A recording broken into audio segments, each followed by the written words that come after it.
Chapter 1004 Wei. There will be numerous future gatherings, both large and small. I can't simply avoid attending them. I have to take action. Can you truly bear to let me miss out on such a wonderful opportunity? My love, please help me. Xiao Yunduan remained silent, contemplating his options. What was he going to do? He regarded Xiao Xian with suspicion, questioning whether her claims of being bullied were true. Why hadn't he realized it earlier? Nevertheless, when he heard her plea, he couldn't find the strength to refute her or bear to do so. Xiao Yunduan let out a sigh. Xiao Xian understood that he had agreed. She immediately brightened up.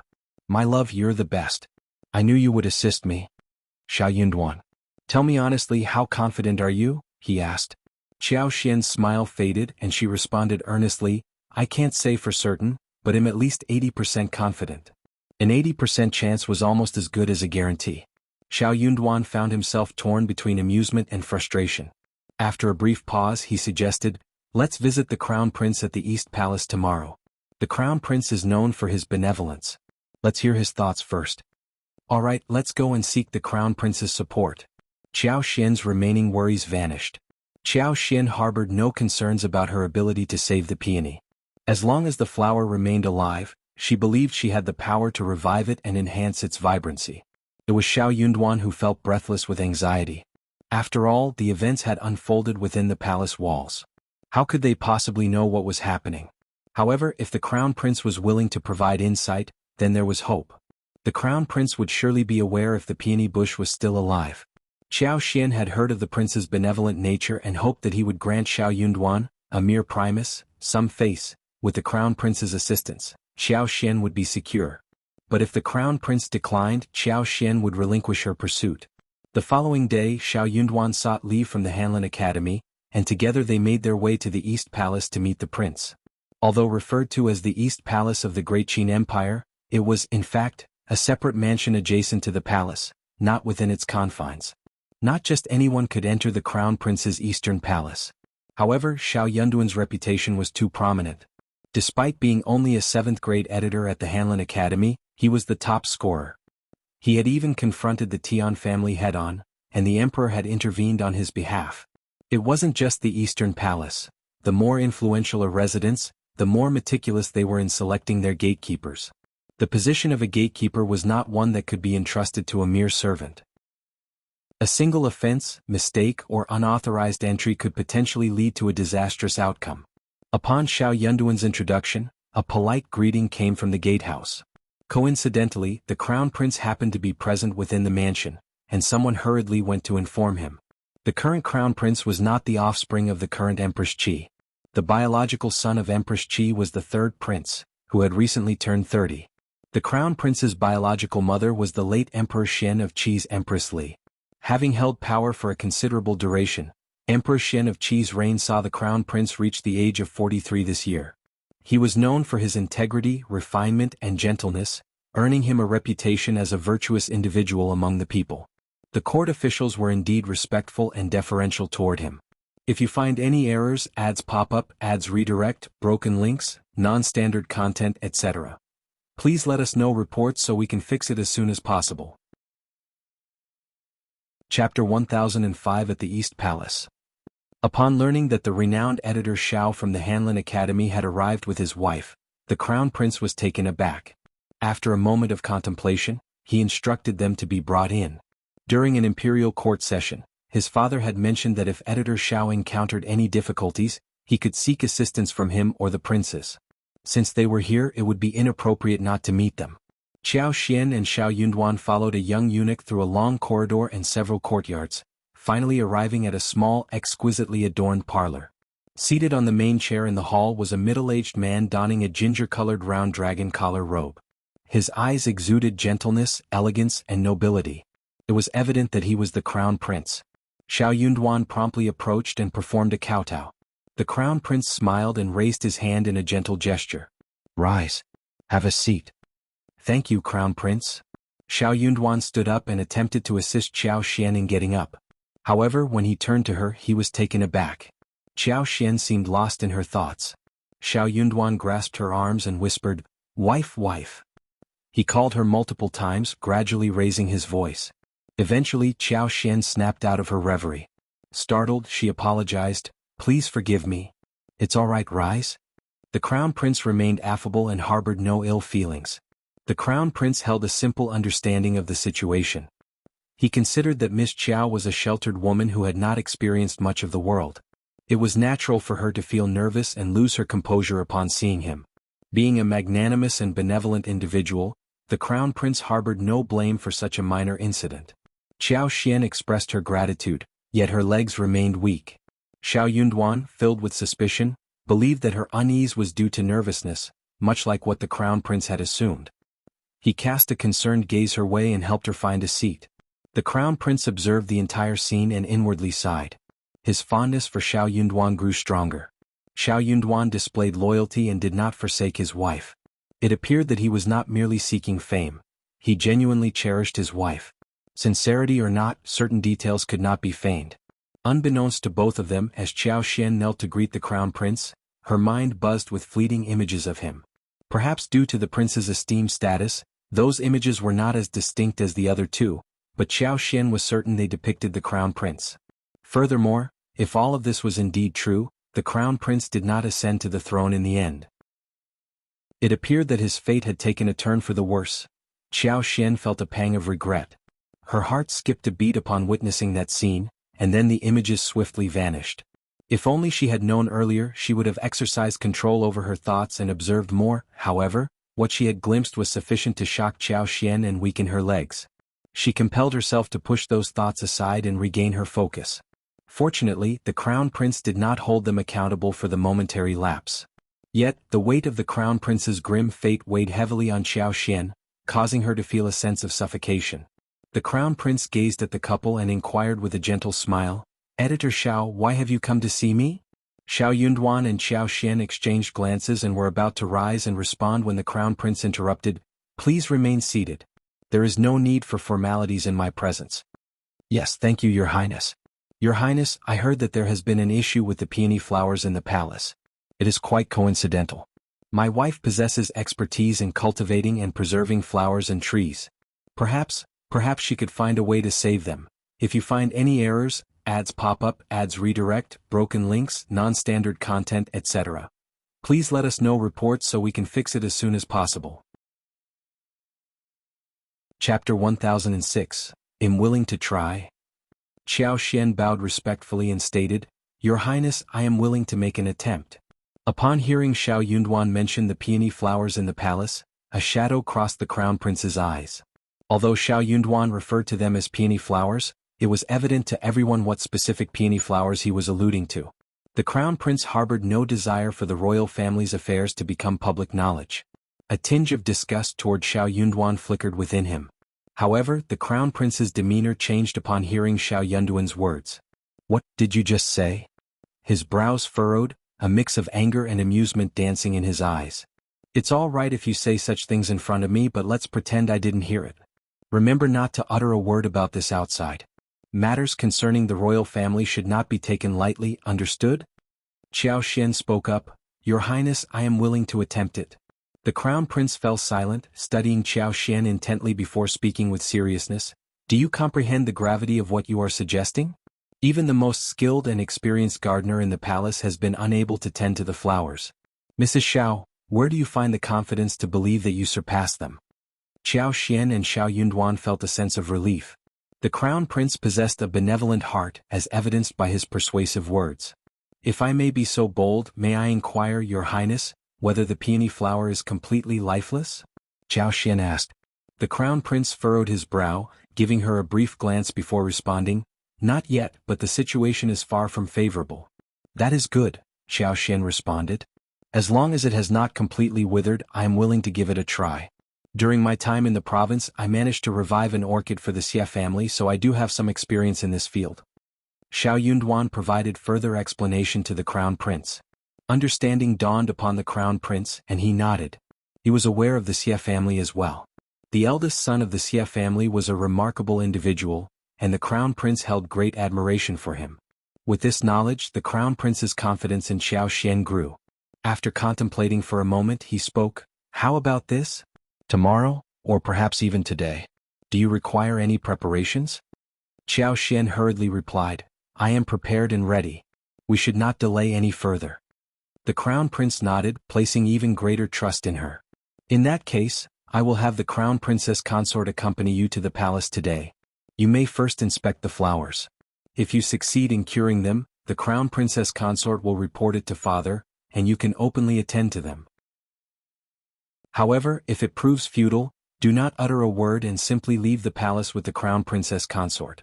Touched by the Crown Prince's consideration, Xiao Xian and Xiao Yunduan stood up and expressed their heartfelt gratitude. Deeply troubled by what she had witnessed, Xiao Xian couldn't help but feel a sense of unease about the future. She pondered whether paying more attention to those visions could have the power to alter the course of events. Following the Crown Prince's instructions, Princess Consort Fu did not object. She instructed Xiao Xian to disguise herself as a maid and accompany her. Together they made their way to the imperial court. The news of the peony flower predicament had caused quite a stir in the court. It was only natural for the Crown Prince and Princess Consort to show concern for the flowers, thus justifying Princess Consort's visit to the court. Upon entering the court, Princess Consort sent her maid to greet the queen and informed her of their intention to visit the flowers in the imperial garden. Leading Xiao Xian, they proceeded towards the imperial garden. Within the imperial garden, a vast expanse of peonies flourished, featuring a variety of exquisite and rare blooms. The cluster of flowers held immense value and was even enclosed by white jade railings. Carefully tended to by dedicated gardeners, every precaution was taken to prevent any mishaps. The winter frames provided warmth, while the summer shade offered a cool respite. If you find any errors, ads pop up, ads redirect, broken links, non-standard content, etc., please let us know reports so we can fix it as soon as possible. Chapter 1007. She trusts Princess Consort. Unexpectedly, an unforeseen incident occurred, adding to the already tense situation. At this moment, not only was the entire peony garden off-limits, but the entire imperial garden was deemed a forbidden area. The emperor was seething with anger. Who would dare to venture into the imperial garden at such a time? Did they have a death wish? Only the queen, noble consort Mei, Princess Consort, and a select few noble family members dared to display their concern for the peonies in the imperial garden. No one else possessed the qualifications to show such concern. Accompanied by her attendants, Princess Consort arrived, and the two eunuchs who appeared visibly distressed immediately prostrated themselves, bowing deeply. Acknowledging their presence, Princess Consort turned to Dao Seeking and inquired, "Where is Qin gone?" Respectfully, the young eunuch replied, "Princess Consort, Master was here just moments ago. He went back to retrieve something." The hearts of the two young eunuchs were heavy, yet they dared not reveal their sorrowful expressions in front of their master. They kept their heads slightly lowered. The gardeners responsible for tending to the flowers and trees in the imperial garden had exhausted every possible method, but the flowers continued to wither day by day. They were unsure how much longer they could persevere. Within the Qinqing Palace, a group of individuals arrived each day to apply pressure and conduct interrogations. However, it was a flower, a living entity incapable of speech. How could it convey discomfort? What could a flower do? If it couldn't be healed, then it couldn't.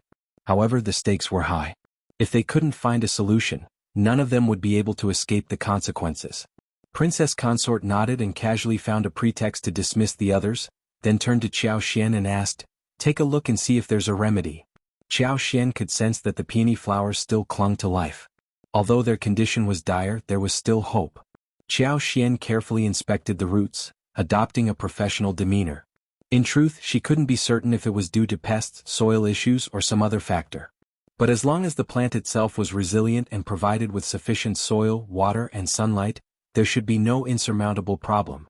After pretending to examine for about 15 minutes, Xiao Xian rose to her feet and addressed Princess Consort with a confident smile. "Princess Consort, I can indeed nurse these peony flowers back to health. However, time is of the essence. If we delay for another 4 days, even divine intervention may prove futile."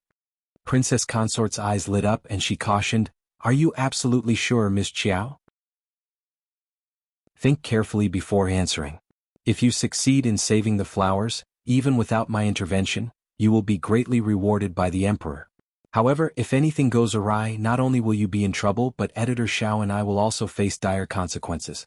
Xiao Xian's confidence shone through her smile. "Thank you for your concern, Princess Consort. Rest assured, I am fully confident in my abilities. Very well. Princess Consort sighed with relief and nodded. Then come with me to meet the queen. Yes, Princess Consort. Empress Qi felt a surge of joy upon hearing the news. Although she didn't fully trust Qiao Xian, she had faith in Princess Consort's judgment. If Princess Consort had brought Qiao Xian to her, it meant she had confidence in her abilities. Accompanied by Princess Consort, Qiao Xian was personally taken to Emperor Xian, where she was instructed to begin her treatment. News of this event quickly spread throughout the palace, capturing the attention of numerous eyes fixated on the peony garden within the imperial grounds. The crown prince had always been dependable, and this brought a sense of relief to the concubines, princesses, as well as the palace maids and eunuchs, who secretly awaited a favorable outcome before expressing their elation. The emperor's foul mood had cast a pall over everyone, inducing trepidation. Finally, the clouds were starting to disperse.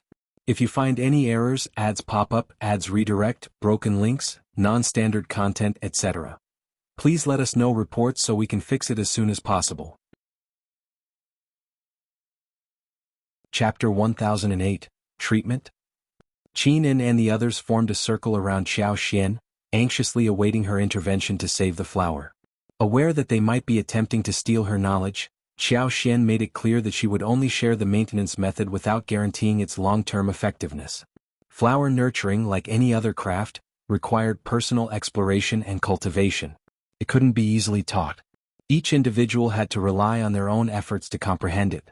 Qiao Xian possessed limited knowledge herself, so she refrained from providing extensive instruction. They wouldn't be able to replicate it on their own. It wasn't that she wanted to withhold information, but rather she had to do so. Sooner or later, the queen and princess consort would issue the order. After all, who could assure that the flowers would remain in good health in the future? What if something unfortunate happened again? Qiao Xian couldn't be expected to attend to them within the court indefinitely. Apparently, Qin and the others understood this as well. Upon hearing Qiao Xian's words, they wore expressions of naturally, without a hint of gratitude. Contrarily, they felt a tinge of unease. They weren't certain whether they hoped for Qiao Xian's success or failure in saving the flowers. A conflicted sentiment arose, leaning towards preserving the flowers. Although doing so would highlight their incompetence, at least their positions and livelihoods would be preserved. If Mrs. Xiao failed to save the flowers, they would all face dire consequences. Qiao Xian directed someone to dig out the flowers, replacing the soil and trimming the roots. After 2 hours of exposure to sunlight, she removed all the withered parts and replanted them. Then she watered them and arranged for a shade to be built. Following a series of procedures, evening approached. Is that all? Qin and the others exchanged bewildered glances. Qiao Xian nodded confidently. Tomorrow you'll see an improvement. Don't worry. The group remained speechless. Concerned, the empress dispatched her trusted attendants from the palace to guard the imperial garden. Observing Qiao Xian's dramatic actions, Princess Consort couldn't help but inquire anxiously as they left the court.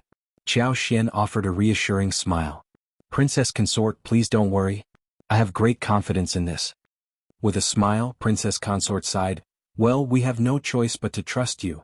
News of Qiao Xian's presence in court to treat the flowers quickly spread among the princes, nobles, and upper class of the capital. Even before she had left the palace, word had already reached various ears. Doubt pervaded the minds of many. Some even secretly mocked Editor Xiao for involving his wife in such matters. Could it be that his wife's skills in tending to flowers and plants surpassed those of the specialized palace gardeners? It would be comical if she overstepped her abilities. Madame Tian felt even more disgusted. Madame Lin's attempt to teach Qiao Xian a lesson backfired. Instead, it was Qiao Xian who reprimanded the entire room, leaving Madame Tian fuming with anger. Seething with resentment, Mrs. Tian contemplated how she could humiliate Qiao Xian, when suddenly she heard the news. Madame Tian sneered, unable to contain her derision. She ridiculed Officer Tian, saying, "This woman truly has no sense of her own status. She can't even rise above her station. Yet, she dares to engage in such menial tasks, going to the palace to snatch work from the eunuchs. How utterly laughable." Officer Tian glanced at her, remaining silent. If you find any errors, ads pop up, ads redirect, broken links, non-standard content, etc., please let us know reports so we can fix it as soon as possible. Chapter 1009, Easy? Aware of his wife's anger and complaints, Officer Tian couldn't help but caution her, "Don't speak such nonsense in public." Madame Tian's expression darkened at his words. After a brief pause, she snorted and sneered, "There are so many inept individuals out there. I refuse to believe she can handle it well. If she messes up, it will be quite the spectacle." Once Xiao Xian finally emerged from the court, Xiao Yunduan, who had been waiting outside, heaved a sigh of relief. They exchanged glances, and Xiao Xian nodded with a smile, instantly relieving Xiao Yunduan's anxiety. "Is it a success?" he asked incredulously. Xiao Yunduan couldn't help but question the sheer magical turn of events. Many had been at a loss when faced with the same problem, and even the crown prince had treated it as a major issue. Yet, his wife had resolved it effortlessly without uttering a word. Too easy. He couldn't flaunt it so arrogantly, knowing how much others would struggle. Xiao Xian smiled. "Different professions exist in different worlds. While others might not understand, you know me." Their eyes met, and Xiao Yunduan burst into laughter. Indeed, how could he not know? His wife had a green thumb. Back at home, crops, fruit trees, and even the vegetables in their garden thrived under her care. She had made significant contributions. The peony flowers in the palace were merely another type of plant. What couldn't she achieve? He had to believe in her. "You must be exhausted from your time in the palace today. Let's go back and rest early." "All right." 2 days later, the rewards from the palace arrived. The Empress attendants immediately noticed the rejuvenation of the flowers. The once yellowing leaves were no longer deteriorating. Instead, fresh new foliage sprouted forth, and the stems exhibited a healthy fading of color. Furthermore, the flowers emitted a different aura than before. Standing before them, one could sense the dense vitality pulsating within. Though it hadn't fully regained its former splendor, a unanimous thought echoed in everyone's hearts. "This peony bush is on the road to recovery." Emperor Shen of Qi was overjoyed. He commended the accomplishment several times over. This peony bush held the deepest connection and yearning between him and his late mother. Even after all these years, he never ceased to think of her. It was his mother's most beloved peony flower, which she had personally nurtured. Each year, he would accompany her in admiring its blossoms. If it were to perish just like that, the void in his heart would never be filled. Officer Xiao is truly the exceptional individual I believed him to be. I did not misjudge him.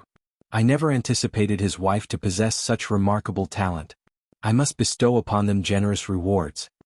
Empress Qi's smile widened.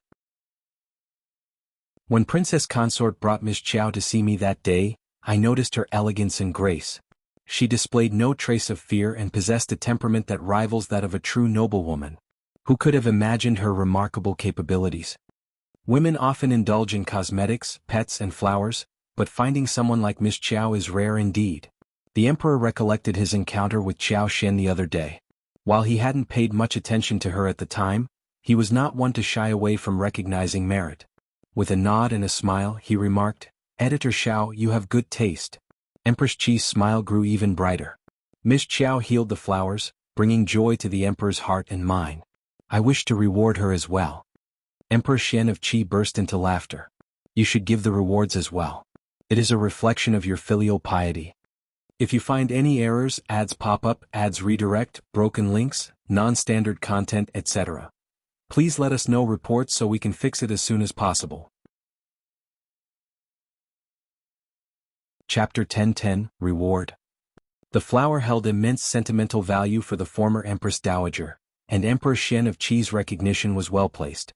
Empress Qi playfully teased him, bringing an even greater smile to the emperor's face. Soon the rewards arrived at the Xiao family's residence.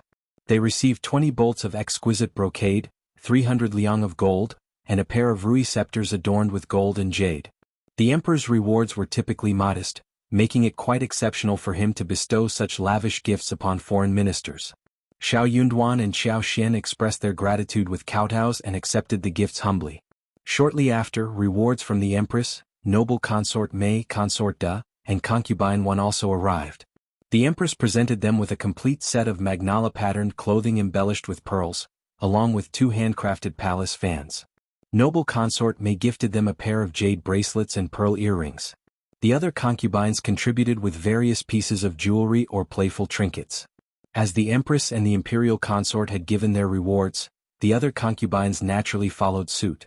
Xiao Xian and Xiao Yunduan received a multitude of valuable rewards. With these precious pearls and vibrant embroideries, they were set for a lifetime. In any future banquets or gatherings, Xiao Xian would surely be the envy of all. Even the residences of many marquises and earls, who were already in decline, paled in comparison to the splendor and dignity they now possessed. Initially, the knowledge about the flowers was limited, but now the news had truly spread far and wide. Upon seeing Xiao Yunduan, the Hanlin Academy workers approached him, offering their congratulations with folded hands and beaming smiles. Regardless of their personal thoughts, they all wore expressions of joy and camaraderie. Xiao Yunduan's emotions were not complex. Comparing his wife to theirs, the difference was stark. Was it because he held the esteemed position of Primus that his wife possessed such remarkable abilities? TSK, now they understood why Editor Xiao would rather face the Tian family's wrath than divorce his wife. His wife had made such a monumental contribution. Who would dare to provoke her? With the Emperor's generous rewards as well as those from the Empress, other princesses and the Crown Prince, the 300 taels of gold alone would allow Editor Xiao and his wife to live a luxurious life in the capital for several years. The scholars from the Hanlin Academy were known for their modest means. But look at Editor Xiao now. Madame Lin and the others who had gathered that day were feeling dejected, envious and resentful. Xiao Xian was an audacious woman who seemed to disregard the rules. How could she be so fortunate? It was exasperating. Particularly the lady who had shared the information about the 8 trigrams of peony flowers in the court. Xiao Xian must have heard the news from her when she went to the court the next day. And there she was, reaping all the credit without saying a word. The more she dwelled on it, the more she seethed with indignation. She believed she deserved a portion of the credit no matter what. Unable to contain herself, she confided in her husband. He too felt envious and furious. He couldn't help but admonish her, "Don't speak of this matter outside anymore. The ancients were right when they said the more you talk, the more mistakes you make." If that weren't the case, he wouldn't allow others to benefit unjustly. That Editor Xiao had grown so well respected that even the Chancellor regarded him in a different light. Who among the officers would dare to provoke him? Especially Qiao Hongxi, who would actively avoid him whenever they crossed paths. The lady was also filled with frustration, so she couldn't resist the temptation to visit the Xiao family's mansion and direct some biting remarks at Xiao Xian. If you find any errors, ads pop up, ads redirect, broken links, non-standard content, etc., please let us know reports so we can fix it as soon as possible. Chapter 10-11, Luck. She was insinuating that without her, Xiao Xian would have been unaware of this information and wouldn't have made any contribution. Xiao Xian found himself both irritated and entertained. He hadn't intentionally sought this information from her, nor had she purposely shared it with him. She was merely flaunting her knowledge and treating it as gossip. The reason he paid attention was that the person who uttered those words didn't mean them, but the person who overheard them did. Furthermore, she would have to rely on her own abilities to make significant contributions. Moreover, she would be taking a substantial risk. If he succeeded, she would receive recognition for her valuable assistance. However, if she failed, Xiao Yunduan's future would be destroyed and she might even lose her life. She couldn't simply assume it was a stroke of luck. Ultimately, in this person's eyes, it was all because of her help that he succeeded. Of course, Xiao Xian didn't deny that he received the information from her. Since she had approached him, he could offer her some benefits. However, she shouldn't feel indebted to him. Xiao Xian smiled and remarked, "I was merely fortunate. In truth, I wasn't certain before entering the court. I simply want to inquire, if I had heard the news from my sister and informed her that I could cure the peony in the court, would you have been willing to accompany me to the East Palace?" The madam was rendered speechless in an instant. Although she wanted to say yes, she couldn't bring herself to do so under Xiao Xian's intense gaze. She was absolutely certain that if Xiao Xian had approached her with the same proposition, she would have rejected it without hesitation. What a ridiculous idea. Who would dare to take such a risk? It would be all well and good if she succeeded, but what if she failed? How could she be certain of Xiao Xian's abilities?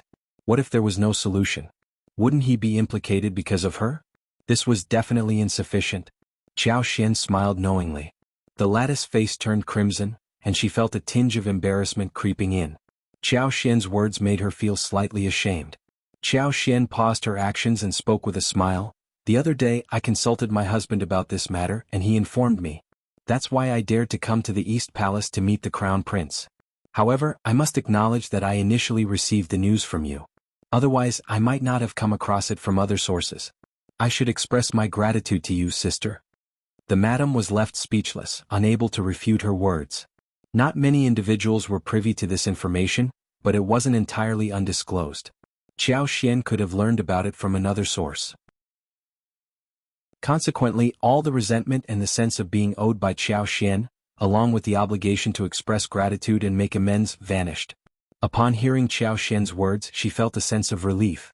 Besides being delighted, she was also grateful. With a smile, she said, "Sister, you are truly kind." Qiao Xian modestly smiled and insisted that she stay for lunch, presenting her with a generous gift. The lady bid farewell happily and headed home. Once they arrived, they eagerly opened the gift box. Inside, they discovered 2 exquisite garments and a banknote worth 100 liang. This unexpected windfall brought immense joy to her heart. She couldn't help but inwardly sigh. Miss Qiao was no ordinary woman. With just a few words, she had rendered her speechless and granted her enough respect to prevent any animosity. Well, let bygones be bygones. In the future she should strive to grow closer to her. If you find any errors, ads pop up, ads redirect, broken links, non-standard content, etc., please let us know reports so we can fix it as soon as possible. Chapter 10-12, It's All for Me. She had a strong intuition that getting closer to Qiao Xian would be beneficial, not a loss. As for the Qiao family and the Tian family? Definitely not. Qiao Xian didn't need to ponder over it to realize that. They weren't the only ones. Even noble consort Mei, residing in the palace, felt a sense of ennui. Tian Shanshan was her own niece, and witnessing her endure such grievances pained her deeply. Initially, she believed that Qiao Xian had taken the initiative to marry Xiao Yunduan, resulting in Tian Shanshan losing her opportunity. In her eyes, Qiao Xian wasn't worthy enough to even lace her shoes.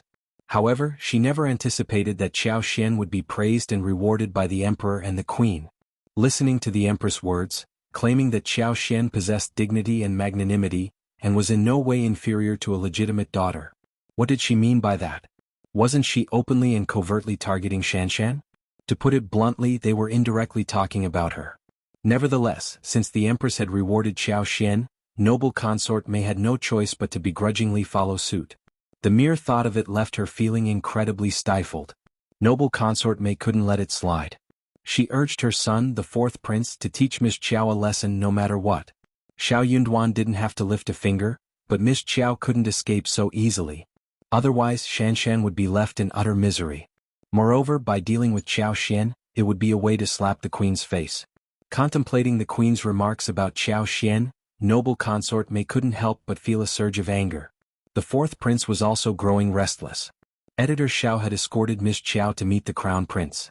Over the past couple of days, his father had been heaping praises upon the crown prince, emphasizing his kindness and filial piety, which had left an impression on the 4th prince. He had clearly sent someone to establish a connection with Editor Xiao and extend goodwill, but Editor Xiao feigned ignorance and rejected his father's kind intentions. Instead, he turned around and sought favor with the crown prince. It was truly despicable. Given the circumstances, the 4th prince didn't mind teaching Editor Xiao a lesson. Weren't they on the verge of leaving the capital to return to their hometown for ancestral rites? Once they departed, there would be ample opportunities. Soon enough, Hanlin Academy withdrew Xiao Yunduan from his position and instructed him to return to his hometown for the ancestral rites. That was precisely what Xiao Yunduan desired, so he departed from the capital alongside Qiao Xian. As the Primus, he was returning to his hometown to pay respects to his ancestors. Following the established protocol, the Ministry of Rites arranged for an escort of honor, horses, and guards. A grand procession of over 30 individuals embarked on their journey. The Ministry of Rites had provided for the expenses of the trip, relieving Qiao Xian and Xiao Yunduan of any concerns. However, the allocation provided by the Ministry of Rites was just sufficient, leaving no room for surplus. On the day of their departure from the capital, Qiao Xian handed 500 liang to the manager responsible for the logistics, instructing him to enhance the quality of everyone's meals and accommodations throughout the journey.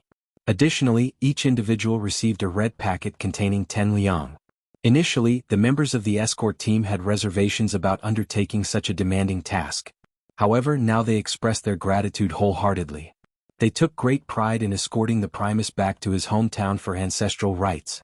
Although the imperial court had dispatched personnel to accompany them, It was unlikely that any bandits or troublemakers would dare to rob or cause trouble along the way, unless they had a death wish. Everyone had absolute confidence in their safety. Any individual foolish enough to lay a hand on the Primus or the officials from the imperial court was effectively signing their own death warrant. However, Qiao Xian remained vigilant and cautious. Whenever they traversed through remote regions, she would employ her heightened senses to scan the surroundings within a radius of 500 or 600 meters. She also conducted periodic checks of their surroundings. For Qiao Xian, it was merely a reflex that occurred whenever the thought crossed her mind. It was not a futile effort. Developing such a subconscious habit proved beneficial and provided a sense of security. If you find any errors, ads pop up, ads redirect, broken links, non-standard content, etc., please let us know reports so we can fix it as soon as possible. Chapter 10:13. Actually, it's all like this. All the precautions and vigilance proved to be worthwhile. To Qiao Xian's surprise, one day while passing through a narrow canyon after entering the Zheng state, she encountered individuals with malicious intent. Behind a mountain rock, dozens of individuals lay in wait, their faces concealed by masks. They donned worn-out combat attire, with some wearing tattered head coverings and others having disheveled hair and dirt-streaked foreheads. Their appearances were reminiscent of a group of mountain bandits. However, that was far from the truth. Qiao Xian overheard their conversations, and with each passing moment, her heart sank deeper and her anger intensified. They weren't genuine bandits. Instead, they were trusted guards dispatched by the fourth prince. Their purpose was to exact revenge for Tian Shanshan. At that moment, Qiao Xian recollected that the fourth prince was elder Miss Tian's cousin. It was only natural for a cousin to stand up for their kin. Yet, it was the Tian family who had initiated the conflict. And now, they sought to engage in further violence, bloodshed, and injustice. While not everything in this world could be reasoned with, this was an outrageous act. Listening to their jests and boasts, it became apparent that their intention was to rob and harm Xiao Yunduan, both in terms of his wealth and his well-being. They decided to lead Qiao Xian away, leaving tracks for them to follow. They would allow them to chase after her, buying enough time for Xiao Yunduan and the others to come to her rescue. But she couldn't make it too easy for them. They would pretend to put up a struggle for Qiao Xian, as if she were no match for her assailants. This would give her comrades the opportunity to save her. However, she couldn't emerge unscathed. Her clothes had to be torn, her hair disheveled, and one shoe missing for added authenticity. As the group continued their crude banter, their obscene remarks growing more repulsive, Qiao Xian's anger intensified. Despicable, vile, treacherous, and wicked. These people were truly despicable, and the fourth prince was no exception. Qiao Xian activated her powers, manipulating the vines to dislodge rocks and soil from the cliff above. As the dozens of individuals reveled in their conversation, saliva flying, a sudden cascade of rocks startled them. They screamed in terror, scattering in all directions, their initial enthusiasm replaced by panic. Let's move away. It's dangerous, hurry up. Qiao Xian sneered silently. Leaving? Never. There was a price to pay for one's foul mouth. Qiao Xian activated her superpower again, and the vines around them moved nimbly, tripping all of them and making them scream. Some ran too fast and fell heavily, some sprained their legs, some were hit by rocks that rolled down the cliff, or some fell on the thorny bushes. In short, there were screams and wails everywhere. It was not easy for this group of people to return to the nearby village and town safely, let alone stop somewhere and rob them. Only then did Qiao Xian withdraw her superpower. Her group passed through the canyon unscathed. But that was not the end of it. When she went to the capital again, she would definitely find an opportunity to get back at him. That fourth prince seemed so free, right? She was going to get him busy. They would spend the night in Lingzhou and travel before dawn the next day. If they hurried along the way, they would be able to return to the province before sunset tomorrow afternoon. When they returned to the province, they would be able to return home the day after tomorrow. The two of them could not conceal their excitement. Xiao Yunduan looked at Qiao Xian with a very bright and deep look. He had even offended the Tian family for her sake. She should be able to see clearly how he treated her and never feel any worries. If you find any errors, ads pop up, ads redirect, broken links, non-standard content, etc., please let us know reports so we can fix it as soon as possible. Chapter 10:14. Embarrassed? Since that was the situation, they decided to consummate their marriage. While they were still in the capital, Xiao Yunduan asked Qiao Xian when they would consummate their marriage. Xiao Xian was taken aback and nearly fled in fear. She didn't want to escape, but Xiao Yunduan caught up to her swiftly. Despite his seemingly gentle demeanor, he gradually pressured her without giving her any room for ambiguity. Her face turned red and she felt anxious. Eventually, she reluctantly nodded in agreement, but a consummation of their marriage was not appropriate within the capital's confines. The bustling city demanded their attention with numerous responsibilities. Xiao Yunduan had to remain vigilant every day, unable to find peace. It was better to postpone such a matter. Moreover, she wasn't truly prepared for it. Xiao Yunduan was well aware of this, but if he didn't push her, he might have remained single for the rest of his life. After returning to Xiaoding village, he would wait. He had waited patiently for so long. Waiting for a little over a month wouldn't make a difference. He had done everything he could, and she had no choice but to agree. Setting aside everything else, how could she be so shameless? Therefore, since their departure from the capital and passing through the state of Zheng, as they drew closer to their hometown, Xiao Yunduan would gaze at Xiao Xian with tenderness and a smile, causing her to feel guilty and uneasy. She wished she could pretend not to understand the meaning behind his gaze. Unfortunately, she couldn't. She understood it in an instant. Most importantly, he knew that she understood his intentions at a glance. As they drew closer, Xiao Xian grew increasingly flustered. Xiao Yunduan found amusement inwardly but maintained a composed demeanor, as if nothing had happened. Observing this, Xiao Xian became even more nervous. Since it was still early, Xiao Yunduan suggested they take a stroll together and have dinner outside before returning to the inn. Coincidentally, they nearly ran into County Magistrate Qiao and Madame Qiao, who were on their way to the capital. As County Magistrate Qiao's entourage passed by, they began searching for an inn to stay at. Sensing their presence, Xiao Yunduan and Xiao Xian quickly hid, wanting to avoid meeting County Magistrate Qiao's family at this time. When Xiao Xian noticed their family entering a medium-sized inn not far away, she couldn't help but feel a twinge of excitement.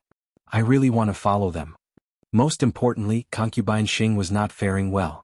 Dealing with that woman was no easy task, and witnessing her confrontations with Madame Qiao would certainly be interesting.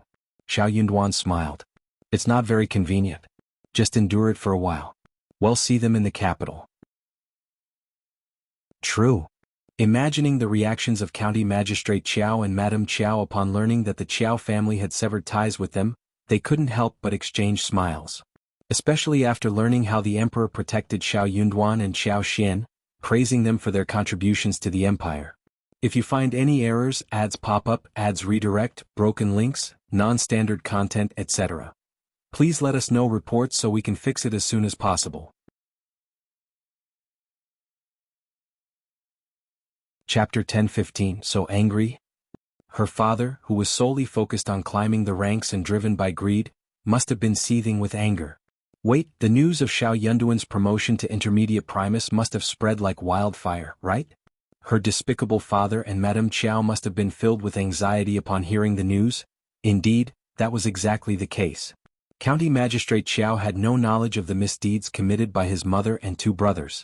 However, when news of Xiao Yunduan's promotion reached the county, he couldn't contain his excitement, sporting a constant smile. With concubine Xing's praises about Xiao Yunduan, County Magistrate Qiao's joy knew no bounds. This was his son-in-law. If his son-in-law became an intermediate Primus, he would feel immense pride. Moreover, the timing was perfect for his return to the capital. As the father of an esteemed Primus, he could seize this opportunity to gain more attention, forge valuable connections, and perhaps even stumble upon unexpected benefits.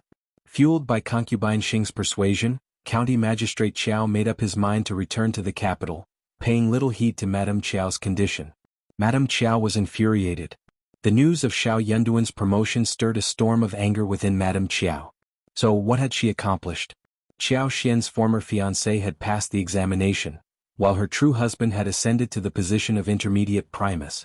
What had Madame Qiao achieved by attempting to ruin Xiao Xian's marriage? That despicable concubine Xing even had the audacity to praise Xiao Xian as a fortunate woman, and the old master seemed to agree. Madame Qiao loathed her even more, and her health, which had been improving, took a turn for the worse. Xiao Wei's anger only fueled Madame Qiao's growing irritation, leaving her with a profound ache in her heart.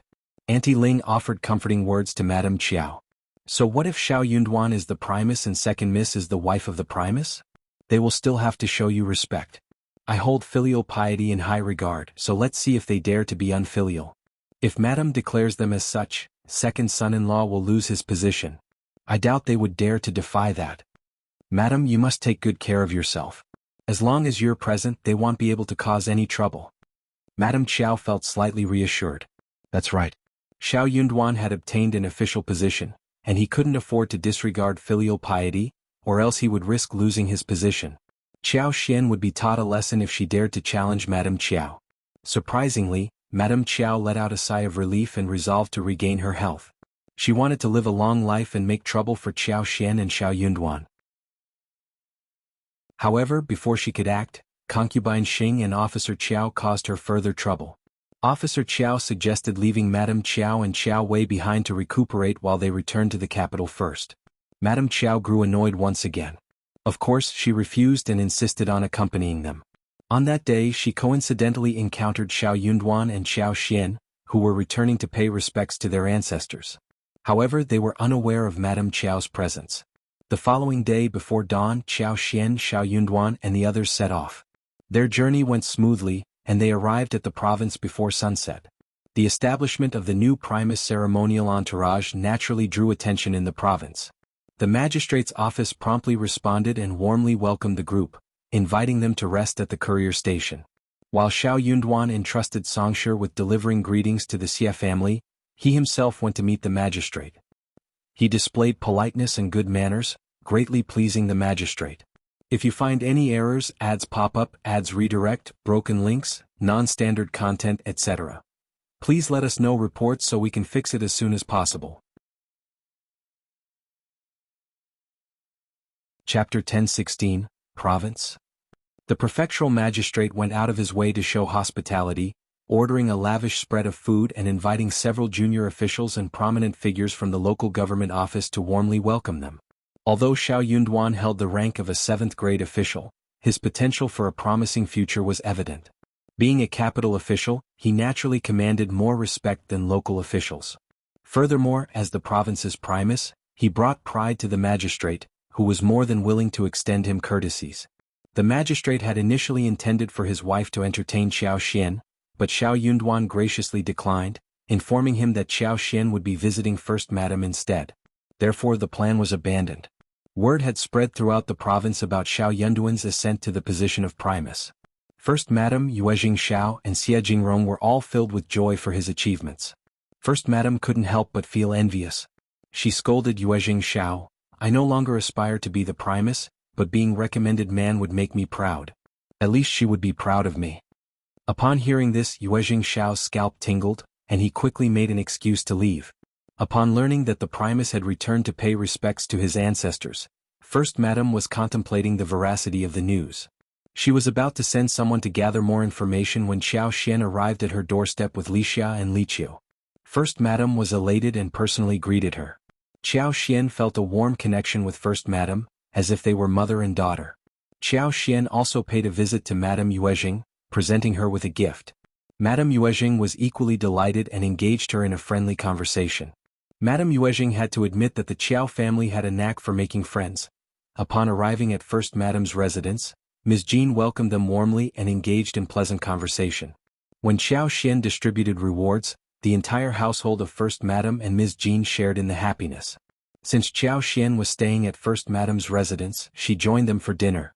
During the meal, Xiao Xian shared stories about the capital and the sights she had seen. Afterward, she confided in First Madam about the incident involving the Tian family. Miss Fong had no knowledge of this matter, and she lacked female elders to seek advice from, except for First Madam. Upon hearing Xiao Xian's account, First Madam was taken aback and became worried for her. Her palms instinctively came together and she chanted, "Truly, it's a blessing from the heavens." A blessing indeed. You are incredibly fortunate. Xiao Xian blushed and modestly replied, "I don't consider myself that lucky, especially since I am only an intermediate." First Madam sternly interrupted, "How dangerous could it have been? Thankfully, Primus Xiao has a conscience. Otherwise, if he had allied with the Qiao and Tian families in the capital, you would have been left vulnerable and defenseless.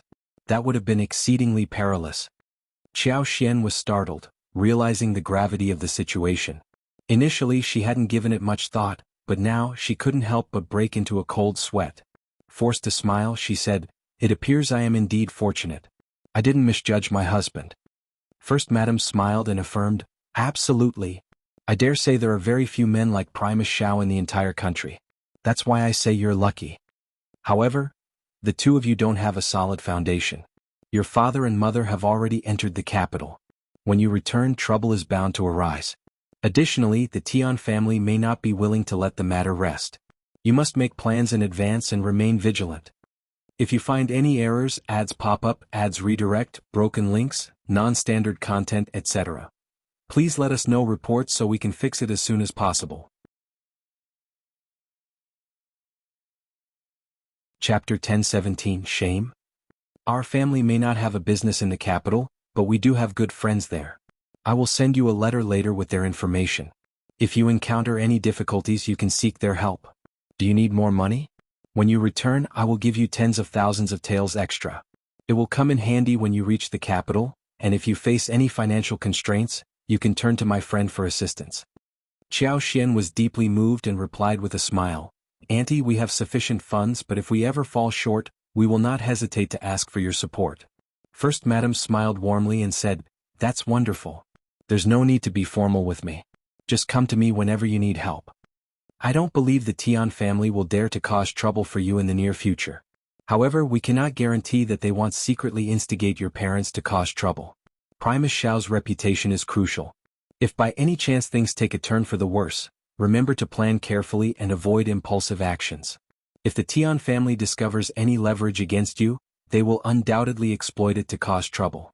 Primus Xiao's career might be affected. Since the Emperor holds Primus Xiao in high regard and you have made significant contributions, you should not have to rely on anyone. It's important to maintain your integrity.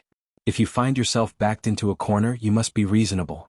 And if there's no other choice, you can seek assistance from the Crown Prince. In short, we must be cautious and tactful. We need to have clever strategies and adaptability. Money should not be a major concern. First Madam was deeply concerned for Xiao Xian and kept reiterating her advice. Xiao Xian nodded earnestly, taking it all to heart. In hindsight, she felt a sense of shame. After smoothly winning 2 rounds, she had become somewhat arrogant, thinking that it was all manageable. Little did they know how wrong they were. So what if the Tian family lost? They would find a way out, or someone would create one for them. But for Xiao Xian and Xiao Yunduan, it was a different story altogether. They knew they wouldn't have another opportunity.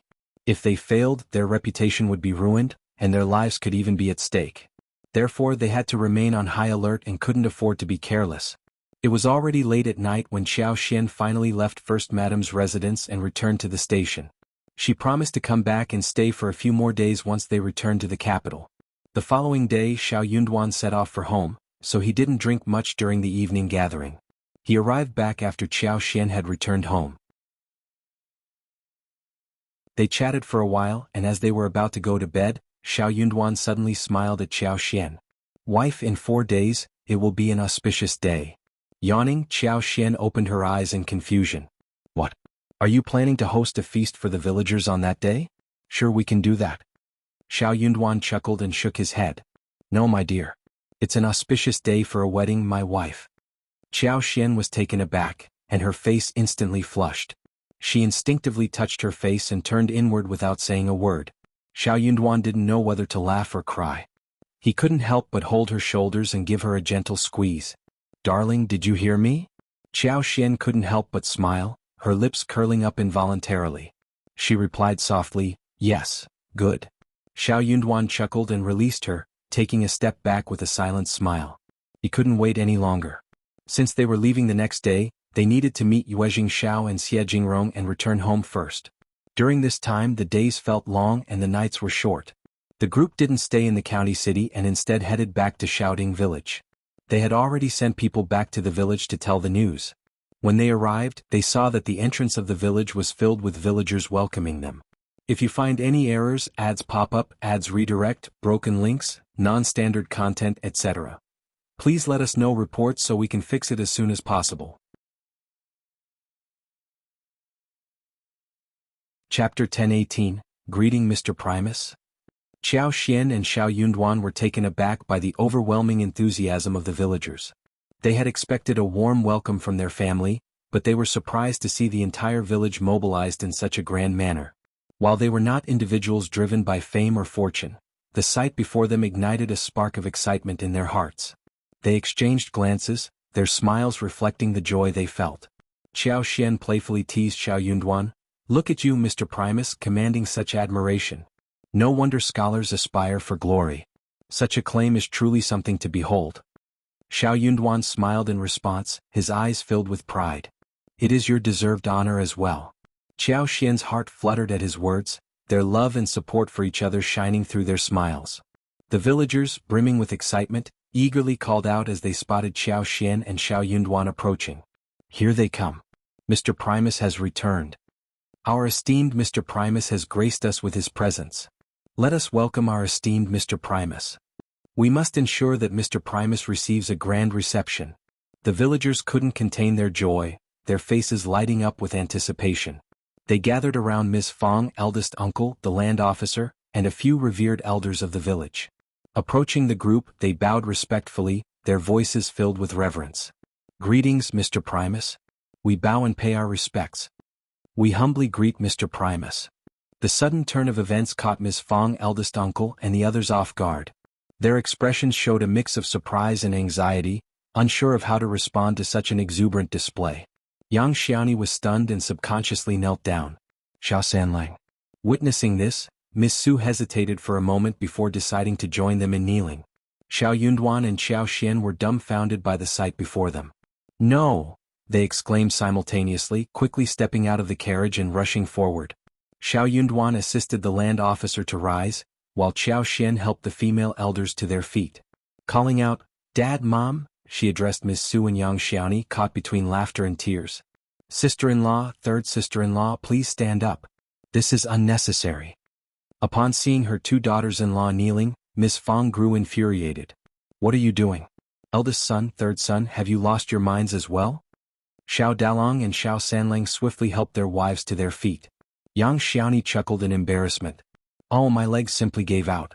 I saw everyone else kneeling, so I followed suit." Laughter filled the air as the tension dissipated. The family elders shared in the mirth, wiping away their tears. They then proceeded back to the village with Xiao Yunduan, while Xiao Xian accompanied the esteemed female family elder and Ms. Fong. The villagers gathered around, joining the celebratory procession as they returned to the village. The gates of the ancestral hall swung open, and Xiao Yunduan, accompanied by the land officer, entered to pay their respects, offering kowtows and incense as a means of conveying the auspicious news to their ancestors. Afterward they made their way back home. Due to the suddenness of the news, preparations had been made hastily. Fortunately, the spacious first section of the Xiao family could accommodate the influx of guests, and every room was filled with joy and celebration. Xiao Xian and Ms. Fong instructed the servants to prepare tea for the elders and arranged for the ceremonial team to temporarily settle in Xiao Zioki's yard, ensuring they had provisions and seating arrangements. Meanwhile, Xiao Yunduan swiftly took charge of the cooking duties. With an array of meats available, he quickly set up 2 tables. However, the kitchen alone was insufficient, so he sought assistance from their generous neighbors. Just as Xiao Xian was about to join in the cooking process, Miss Fong and Miss Su intervened. No, you don't need to do this. Fifth sister-in-law, please return to your room and rest. Third sister-in-law and I will handle it." Xiao Xian was taken aback, only comprehending the situation after a moment. "If you find any errors, ads pop up, ads redirect, broken links, non-standard content, etc. Please let us know reports so we can fix it as soon as possible." Chapter 1019, Still a Family. Miss Fong said with a smile, "You are the wife of the Primus and the official's wife now, so you are not allowed to do such menial work. You are making them lose their lifespan. Go and rest." Xiao Xian. However, she couldn't help but find it amusing. Bursting into laughter, she replied, "Don't worry, Mom, I will cook 2 dishes for my husband and 2 dishes for my parents. Besides, I need to eat too." "What?" Miss Fong was delighted to hear Xiao Xian's response. She thought her daughter-in-law was sensible and filial, and with her by her son's side, she had nothing to worry about. "It's rare for you to be so filial, but you don't have to go through the trouble today. Rest for a bit. You can be filial to your parents any other day. They won't miss a meal with Yun Duan around." Feeling touched, Xiao Xian smiled and said, "Mom, since you care about me, I will listen to you." All right. Now go and rest. Your sister-in-law and third sister-in-law's culinary skills may not be as good as yours, but they've improved. I'll have them send you some food later. They'll ask Li Xia and Li Qiu to help. They can send it over later. Qiao Xian smiled at Miss Su and Yang Xiaoni and said, Sister-in-law, third sister-in-law, we're family, so please don't treat me like an outsider. Let's maintain our close bond just like before. Observing Miss Su and Yang Xiaoni's respectful but somewhat helpless expressions, and hearing Ms. Zu's hesitant you, Qiao Xian felt a bit uneasy. She didn't want there to be any distance between them. Since arriving in this world, she had acquired superpowers, wealth, a husband, and her relationship with her in-laws was also good. All she wanted was for everyone to remain close and continue living happily. That, to her, would be the ultimate perfection and happiness. She was not that petty. They were not arrogant just because they had obtained the power. Miss Su and Yang Xiaoni were startled. Yang Xiaoni smiled embarrassedly. Can this work? Fifth sister-in-law, you're now the wife of the Primus and the wife of an official. Qiao Xian burst into laughter. Am I still the fifth sister-in-law? Yang Xiaoni nodded dumbly. Qiao Xian tried not to laugh. Well, as long as I am still your fifth sister-in-law, we will be the same as before. This really works? Sure. All right, let's listen to fifth sister-in-law. Yang Xiaoni chuckled and looked much more relaxed. Miss Su nodded with a smile, looking relaxed. Qiao Xian was still resting in her own yard when Miss Su, Yang Xiaoni, Tao Tao, Li Xia, Li Qiu, Ms.Yan and a few other women helped her to make a meal. Xiao Yunduan and eldest uncle were eating with the land officer and the elders, and 3 tables were set up at the ceremonial team. Xiao Dalong and Xiao Sanlang greeted them. Qiao Xian did not eat in the yard, but stayed with Miss Fang and the others somewhere else. After dinner, the land officer and the elders chatted with Xiao Yunduan and his son for half the night before they left happily. From the next day onwards, the house became a hub of liveliness. Relatives and friends arrived in a continuous stream, creating a bustling atmosphere akin to revolving doors and musical chairs. Qiao Xian found herself occupied for 5 to 6 days before finally getting a moment to catch her breath. When the auspicious day arrived, the family head led Xiao Yunduan to pay respects to their ancestors. To celebrate, the first branch of the Xiao family hosted a grand banquet, extending their warm hospitality to the villagers. If you find any errors, ads pop up, ads redirect, broken links, non-standard content, etc., please let us know reports so we can fix it as soon as possible. Chapter 1020, Home Party. After the long-awaited banquet finally came to an end, the Xiao family let out a collective sigh of relief. Everyone was overjoyed yet completely exhausted. It had been a challenging journey, but they could finally bask in peace and tranquility, allowing themselves to rest properly. The banquet had attracted not only the villagers but also numerous relatives, friends, local dignitaries, former classmates, and others who came to extend their congratulations. Even the newly appointed county magistrate Yu made a special appearance, accompanied by his grandmaster, to personally convey his good wishes. Impressed by the occasion, Xiao Yunduan requested the county magistrate to escort them to the county, generously offering him a gift of 300 liang. The Xiao family's humble abode was not spacious enough to accommodate such a large gathering, and Xiao Yunduan and Xiao Xian preferred to spend the next few days in the company of their family, rather than amidst the crowd. Furthermore, there was little to do in the village, leaving them with a sense of boredom. The sum of 300 liang would sustain them comfortably in the county office for well over a month. Grateful for the newfound serenity, Miss Fang urged Xiao Xian to organize and arrange all the presents that had been bestowed upon them during the event. Although these gifts were meant for Xiao Yunduan, Miss Fang refrained from interfering, allowing Xiao Xian to make the decisions herself. Miss Fang's selflessness was evident, as she had no intention of claiming anything for herself. These were rewards earned by her son, and as his mother, she wholeheartedly supported his rightful ownership. Xiao Xian acknowledged her mother-in-law's sincerity and felt a deep conviction in her trustworthiness. In any other scenario, someone might have seized the opportunity for personal gain. However, Miss Fang's integrity and maternal love made it impossible to resist her intentions. Xiao Xian smiled in response and with the assistance of Tao Tao, Li Qiu and Li Xia, dedicated an entire day to sorting through the gifts and meticulously recording each one. Then Xiao Xian invited Miss Fang to take a look at the gifts.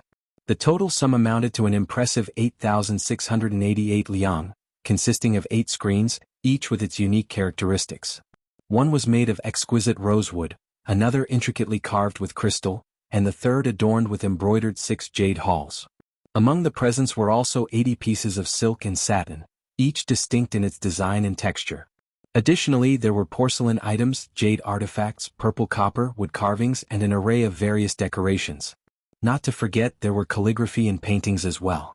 Perplexed, Miss Fong smiled and remarked, "As farmers, we have no need for these items.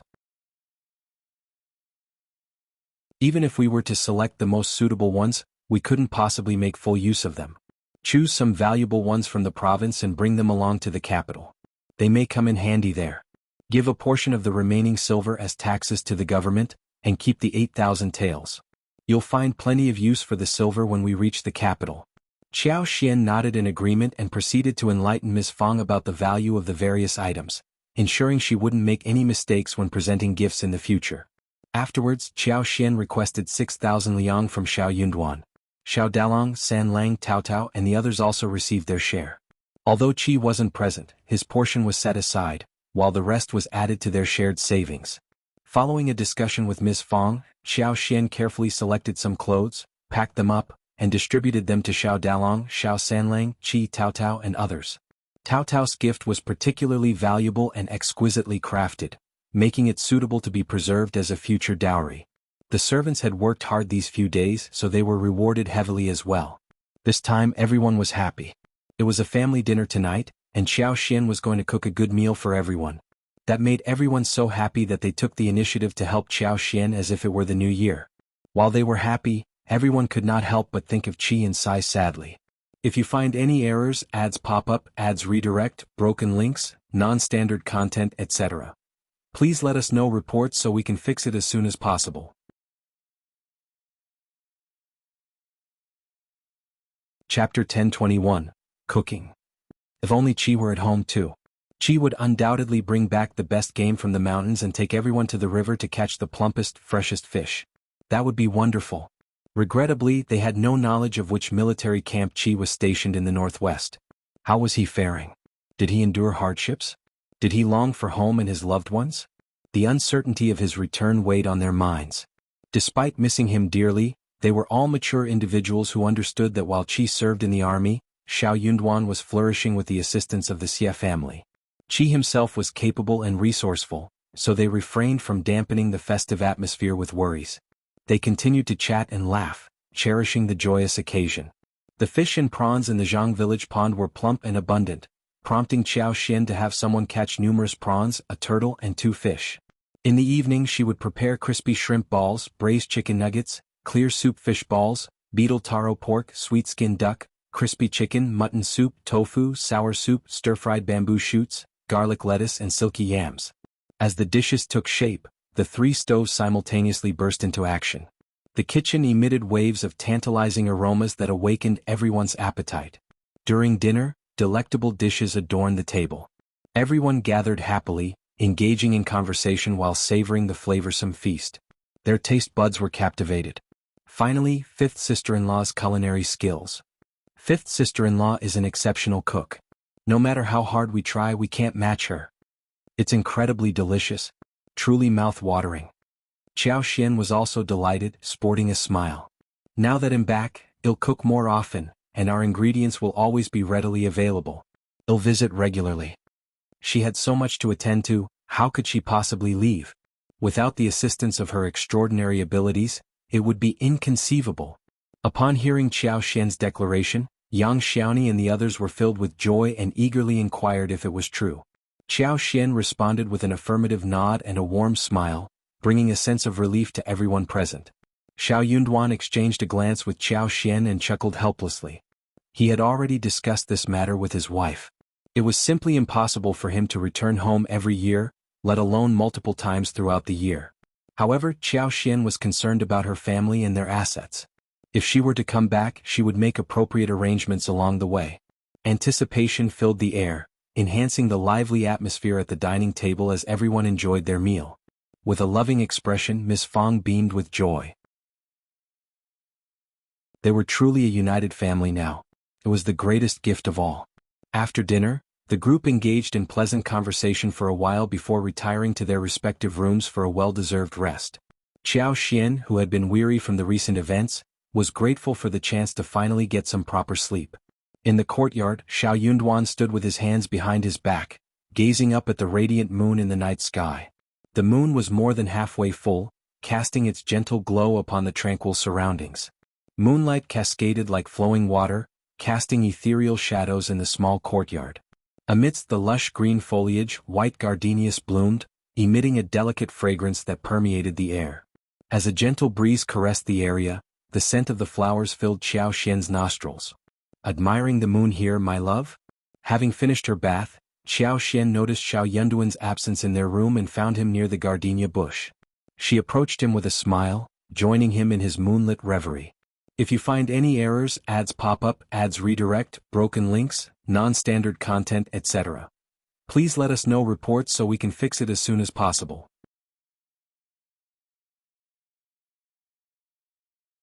Chapter 1022, Moonlit Night?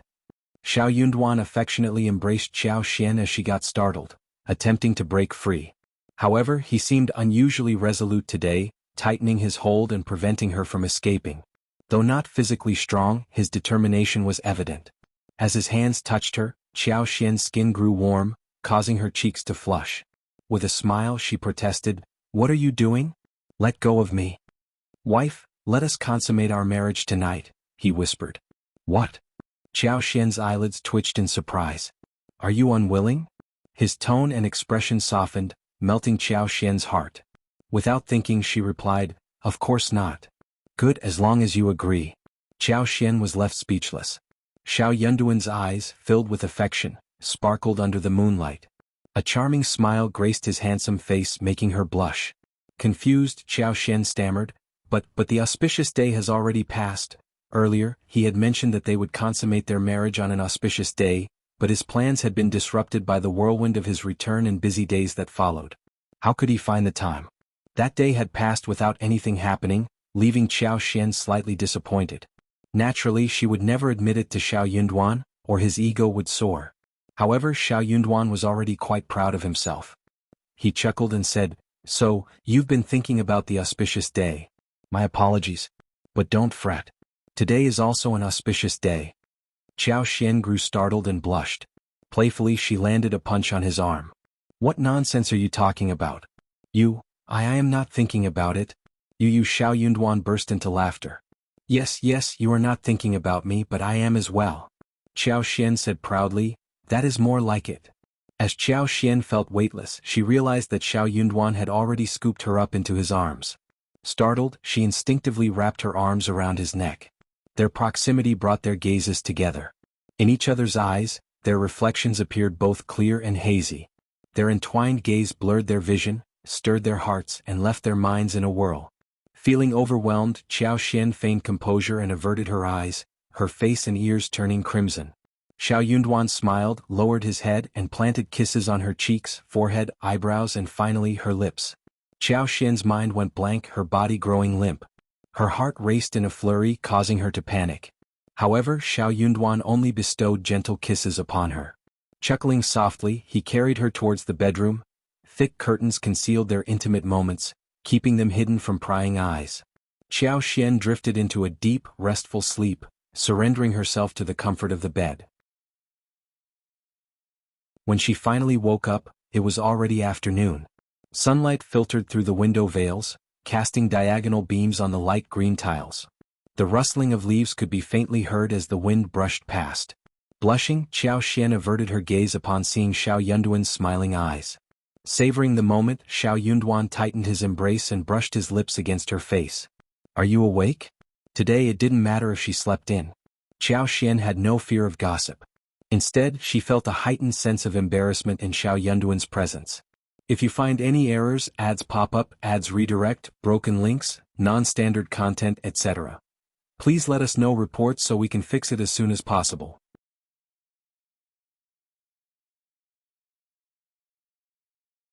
Chapter 1023, Finally Perfect. "Why aren't you up yet?" Xiao Yunduan playfully exclaimed. Xiao Xian wished he would vanish instantly. With a tender smile, Xiao Yunduan continued to nuzzle against her. "I can't bear to be away from my wife." Xiao Xian blushed, feeling utterly powerless. Her embarrassment intensified and she weakly punched Xiao Yunduan. What do you mean you can't bear to be away from me? I don't believe it. You're just trying to make me happy. If he truly couldn't bear to be apart from her, why didn't he stop when she pleaded and cried? Therefore, no matter how gentle and refined a man appeared, he was still the same. Especially in certain circumstances, he couldn't be trusted. Anyone who believed him would be a fool. Xiao Yunduan chuckled and pinched her cheeks. I'm not trying to coax you. Xiao Xian snorted, closed her eyes, and buried herself under the blanket. She didn't feel like talking to him at the moment. Wife. Xiao Yunduan's voice sounded as he was carried away. Sleep a little longer. I'll get up first. I'll ask Li Xia to stay in the outer room. When you're ready, just let her know and he'll bring you hot water for a bath. That sounds reasonable. Xiao Xian felt a hint of satisfaction and nodded from beneath the quilt. Xiao Yunduan smiled and got up. His wife was finally his. His heart finally found peace. He had always been afraid she would leave, fearful that she would disappear if he wasn't careful. He couldn't bear such an outcome no matter what. As footsteps faded, Xiao Xian lifted her head from the blanket and let out a sigh of relief. She relaxed on the bed, limbs sprawled. Absently, she stared at the canopy above, allowing her mind to wander freely. Suddenly, the memory of last night flooded Xiao Xian's mind, causing her face to flush. She felt even more tender and vulnerable. Biting her lip, she rolled over with the blanket, letting out a soft sigh. However, a gentle smile tugged at the corners of her lips, and her eyes brimmed with affection. They were truly husband and wife now. From this point forward, they would stay by each other's side, supporting and cherishing one another for the rest of their lives. There was no turning back. And she didn't want to turn back. This man would eventually be hers. It had been worth the wait until now. No matter what, in this moment she could see and feel how good he was to her. If she let him slip away, she would deeply regret it. In the first section of the family, everyone sensed that something had changed. Yet no one could put a finger on it. Even young Xiaoni, not known for her keen perception, couldn't help but lean into Xiao Sanlang and whisper, "Brother Sanlang, don't you think fifth brother and fifth sister-in-law have grown so much closer? Look at them, they're inseparable and so affectionate." Oh my, it's embarrassing to witness. Xiao Sanlang, being even more clueless, scratched his head and replied, "Really? I hadn't noticed. But now that you mention it, they do seem quite close. Well, it's not surprising. They must be thrilled to finally be home. Think about it, even though old master is highly respected, there's always so much to handle. They must feel more at ease here." Yang Xiaoni pondered for a moment and nodded in admiration. She came to a realization. "You're right, Brother Sanlang. That makes sense. That's it. If you find any errors, ads pop up, ads redirect, broken links, non-standard content, etc., please let us know reports so we can fix it as soon as possible."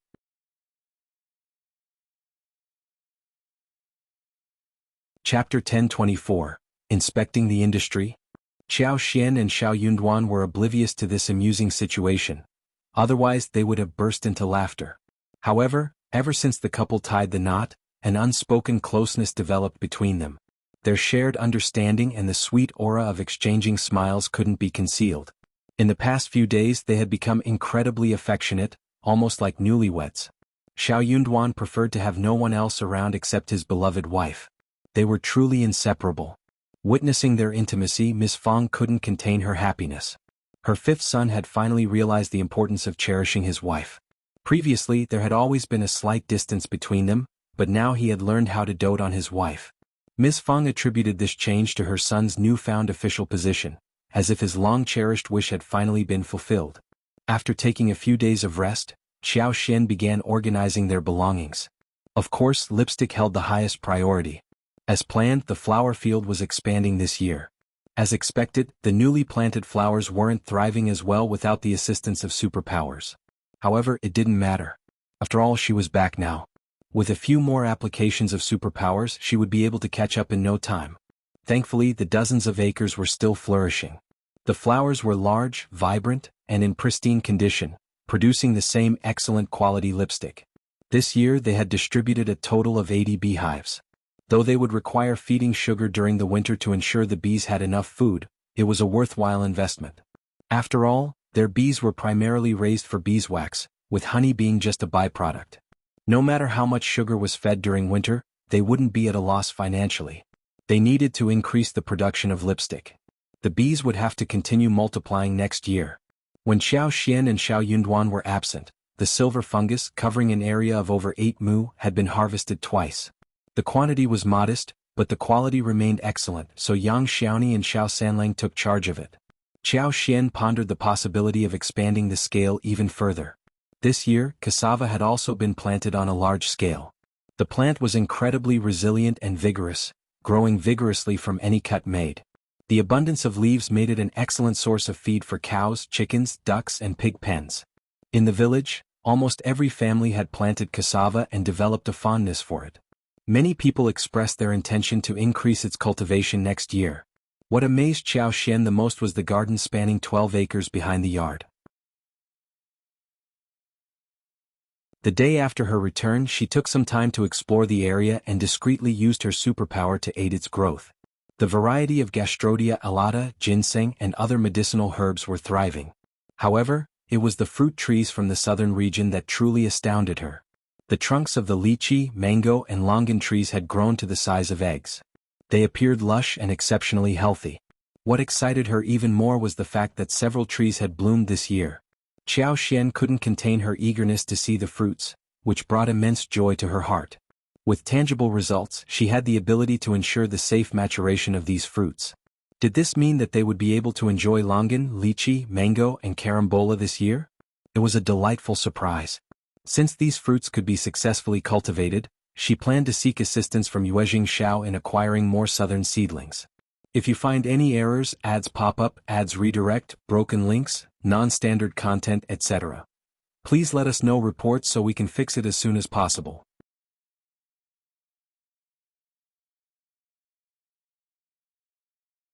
Chapter 1025, Fruits. The 1,200 mu of land on the outskirts of the provincial city remained unplanted. Xiao Xian couldn't help but imagine the wonderful possibilities of opening a fruit garden and raising chickens in the meantime, while waiting for the fruit trees to grow. With the ability to cultivate plants in the space, Xiao Xian had no intentions of holding back.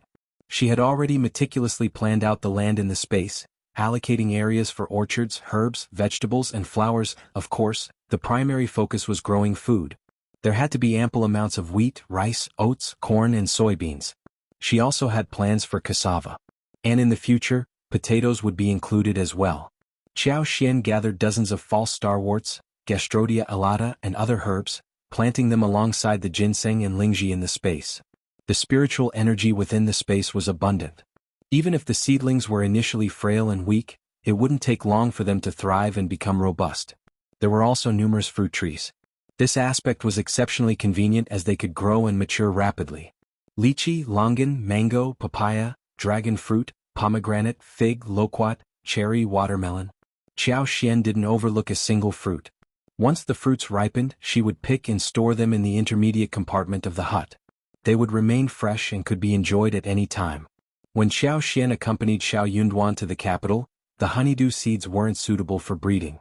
Hence, she entrusted Tao Tao and Ms. Su to cultivate and transplant them.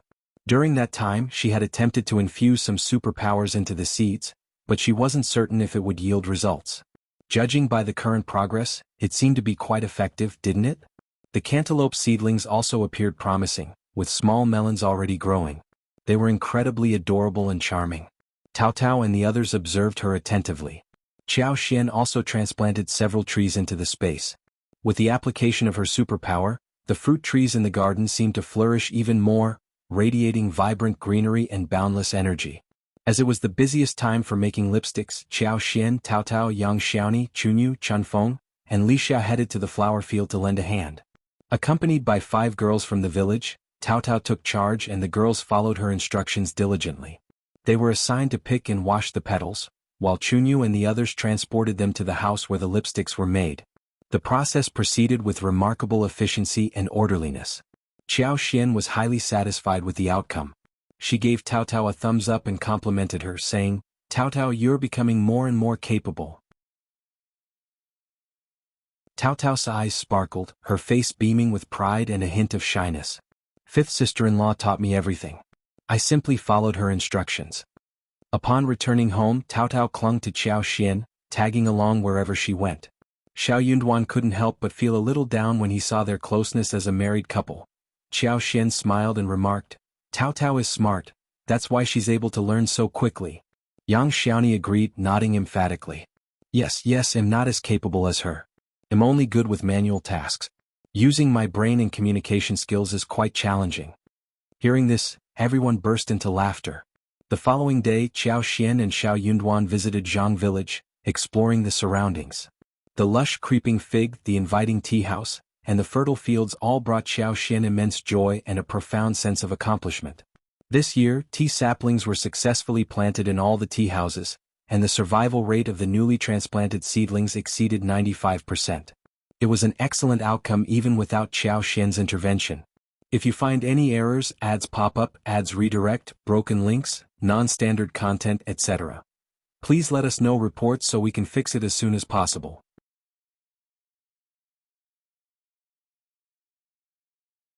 Chapter 1026, The Pool in the Space. After the tea trees sprouted, Xiao Xian planned to gradually replenish the scattered seeds.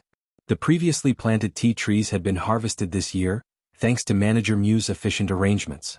With the assistance of Yuezhing Xiao and Ding Erzhu and his wife, the tea leaves were successfully produced and sold, causing quite a stir in the provincial city.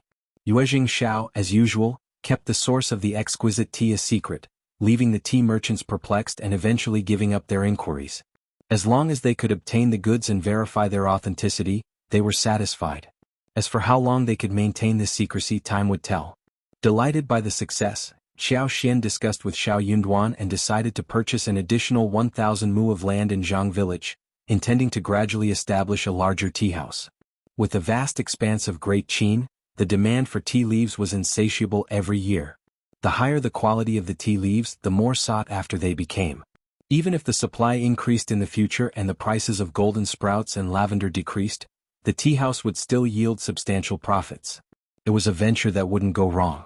Such exceptional tea leaves deserved recognition and appreciation from around the world. Xiao Xian carefully stored away the tea tree as well. As they were preparing to leave, Ding Erzhu presented Xiao Xian and the others with more fish and prawns from the pond, urging them to take them back home. Xiao Xian attempted to transfer the prawns into the intermediate pool within the space, but to her surprise they ended up in there too. Overjoyed, she couldn't contain her excitement. This was even better. It meant that in the future fish and prawns could be self-sufficient. Upon returning home, Xiao Xian went to the backyard to assess the situation. She scooped up mandarin fish, eel, Chinese perch, carp and other fish from the pool and placed them in the designated fish pond within her space. To her surprise, the pool in the space automatically split into two sections, a pristine spring pool and a fish pond. The fish and prawns she transferred entered the designated area seamlessly. Xiao Xian couldn't help but feel amazed at the incredible functionality of the space. She pondered whether this meant that during her travels to different locations, aside from collecting various crops, fruit trees, flowers and herbs, she could also gather local fish, prawns and other aquatic products. If the seafood space could accommodate them, she would be overjoyed. Later that night, Xiao Xian prepared a delicious feast. The menu included tea-flavored prawns, stir-fried eel shreds, fish and goat pot, steamed meat with lotus leaves, stir-fried shredded bamboo shoots, garlic eggplant, century egg mixed with tofu, stir-fried wolfberry sprouts and asparagus slices. Today Ms.Yan delivered tofu along with smoked bean jerky, oil skin and deep-fried tofu, which they planned to enjoy the next day. It wouldn't be appropriate to invite Ms.Yan for dinner alone, so they decided to invite her to join them for a barbecue in a few days. Ever since Xiao Xian and Xiao Yunduan returned home, the house had been bustling with activity, and Ms.Yan often came to lend a helping hand. Although she appeared ordinary, she possessed remarkable intelligence, poise and organizational skills, earning praise from everyone.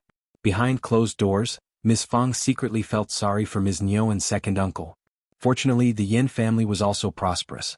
With their thriving bean product business, they were making substantial profits. It was rumored that they planned to build a large house and courtyard by the end of the year and acquire some fields. With such backing, Ms. Niu dared not flaunt her status as the mother-in-law. If you find any errors, ads pop up, ads redirect, broken links, non-standard content, etc., please let us know reports so we can fix it as soon as possible.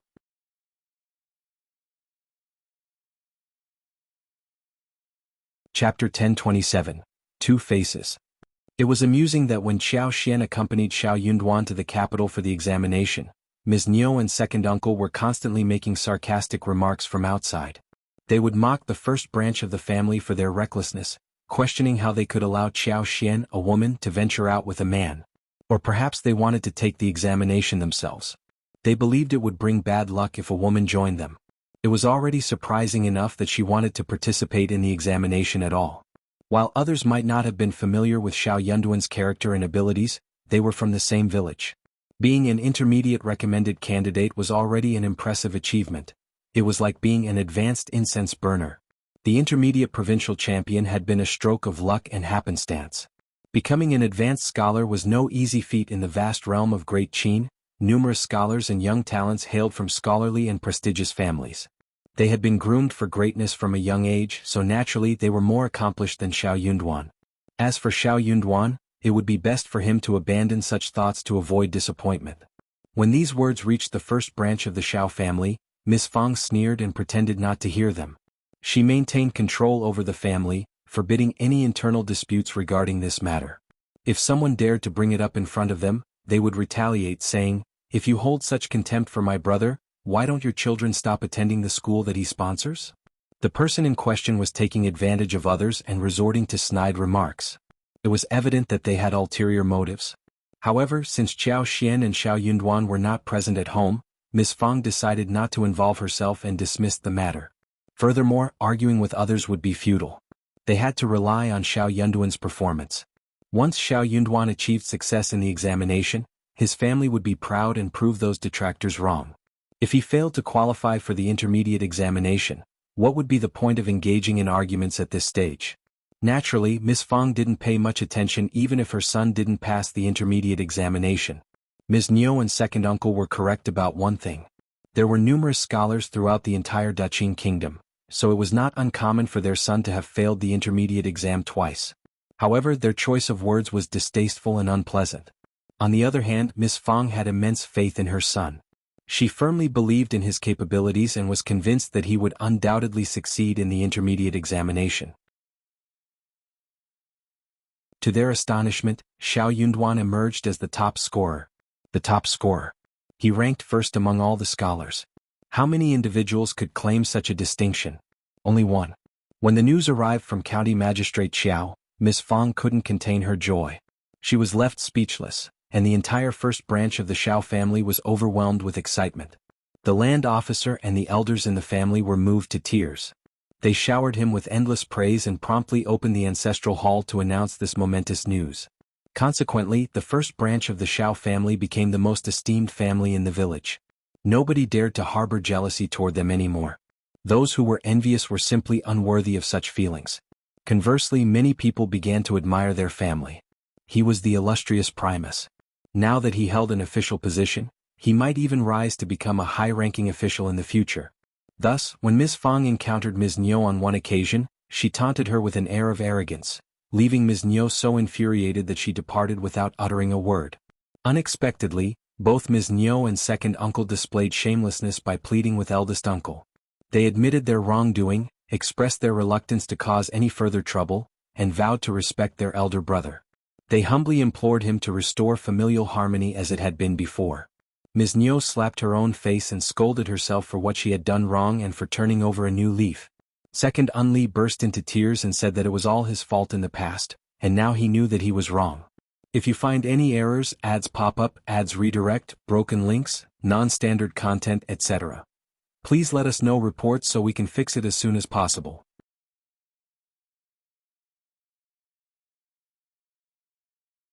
Chapter 1028, Reject. Eldest uncle couldn't bear to witness his parents crying and begging before him. In a moment of impulse, he agreed to their request. But as he began to express this to Miss Fang, she interrupted him with a cold smile. "So, you're using Yunduan's reputation as the Primus to do favors for such a heartless person. You truly embody the role of Yunduan's biological father. Just take a look at their faces if Yunduan hadn't made it into the intermediate exam. Don't pretend you didn't hear anything." Eldest uncle furrowed his brow, torn and conflicted. He wasn't angered by Miss Fang's reprimand. Instead, he let out a sigh and spoke, I understand. But Yunduan has already reached the intermediate level, right?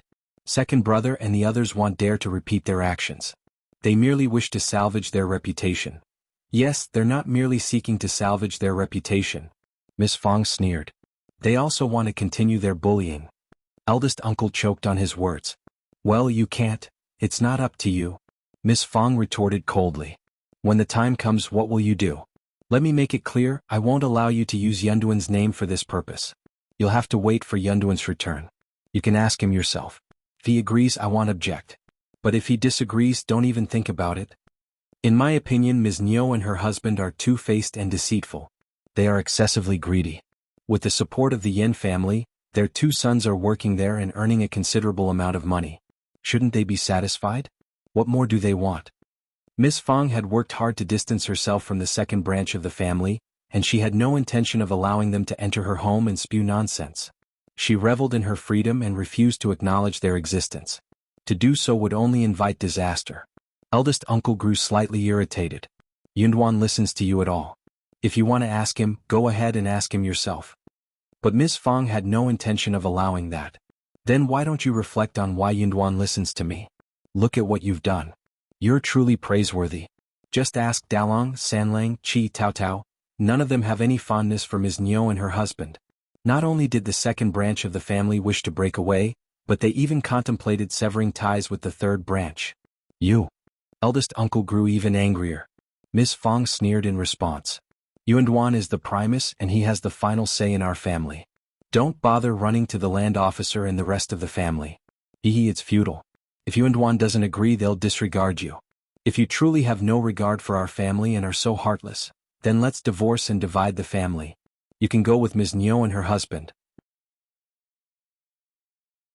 With those biting words, Miss Fong stormed off angrily, paying no heed to eldest uncle's thoughts. She was genuinely infuriated. Didn't he understand the true nature of the second branch of the family? He did. Yet he remained soft-hearted. His heart softened, clouding his judgment. He dared to engage in all sorts of shameless acts. She saw right through him. Miss Fong grew so exasperated that she visited Ms. Nyo and second uncle's home the next day, accompanied by her 2 daughters-in-law. She openly taunted the couple, leaving them greatly vexed. Ms. Nyo wished to scold her, but she didn't dare, resulting in her blushing with anger. It was quite amusing to Miss Fong as well. She had been seething with anger, searching for an outlet to vent, and now she found herself venting it on Ms. Yan. But was Ms. Yan someone who would tolerate such mistreatment? She hadn't done anything wrong, so she couldn't fathom listening to Ms. Nyo's insults and weeping to the point where she sought solace at her mother's house. Ms. Nyo was so anxious that she couldn't prevent her departure at all. If you find any errors, ads pop up, ads redirect, broken links, non-standard content, etc., please let us know reports so we can fix it as soon as possible.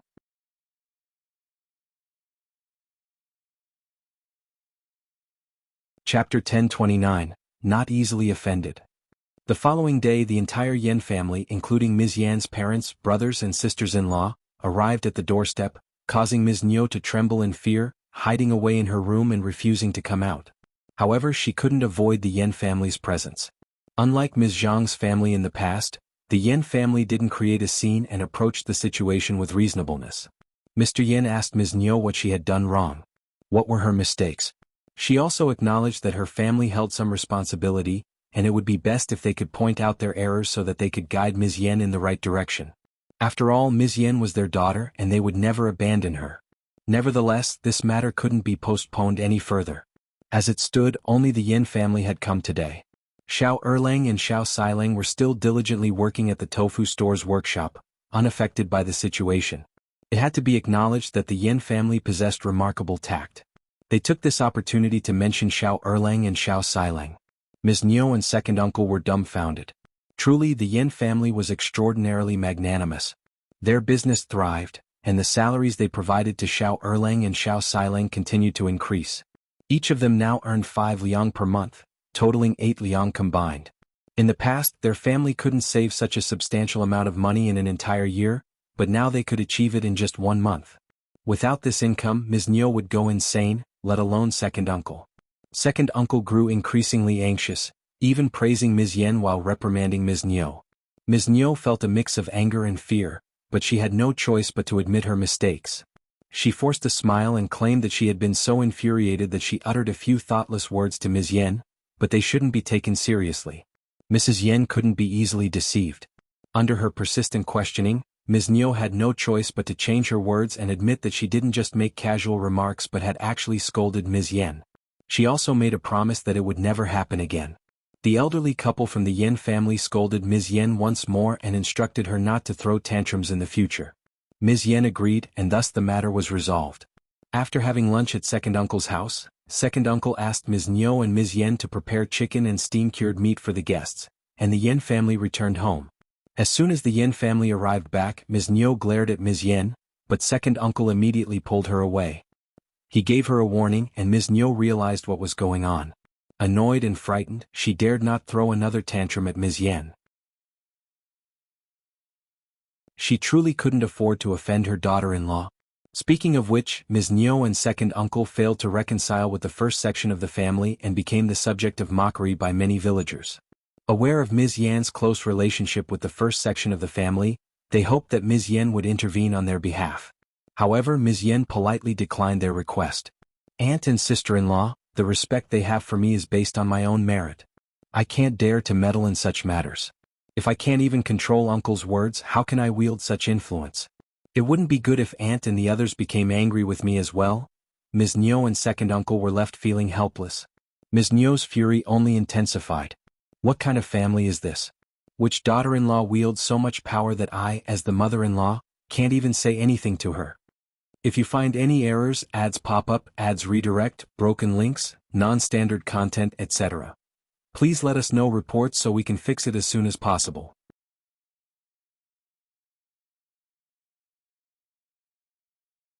Chapter 1030. She's so precious. What do you mean by right or wrong?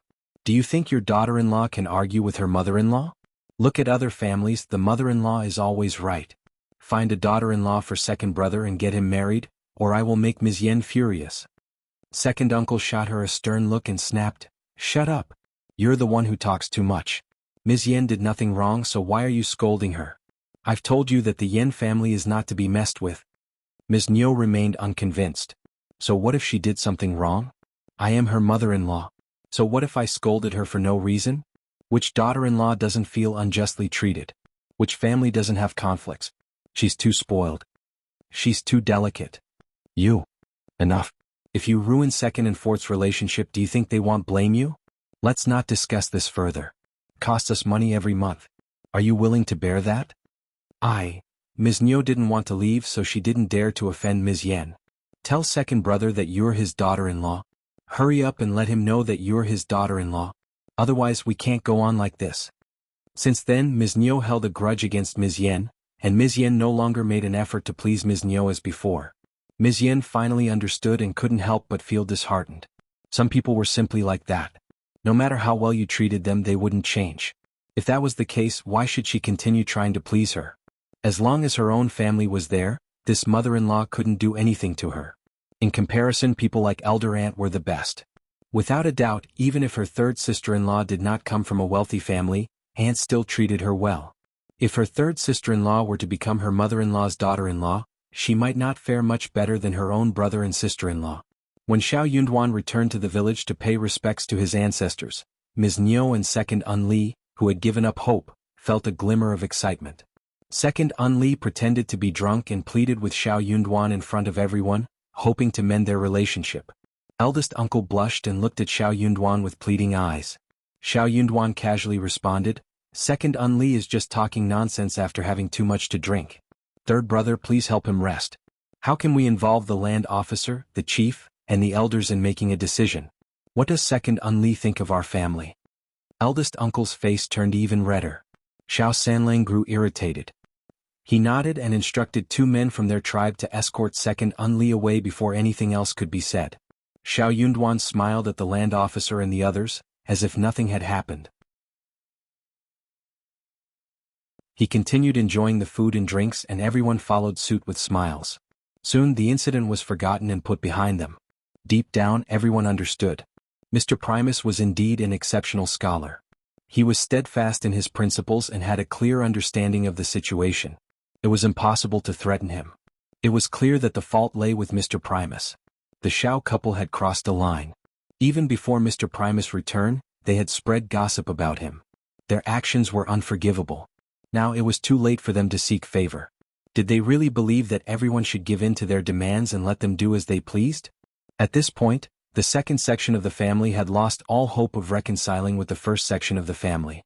During the banquet, Xiao Meiling and her husband, who were already married, also attended to offer their congratulations.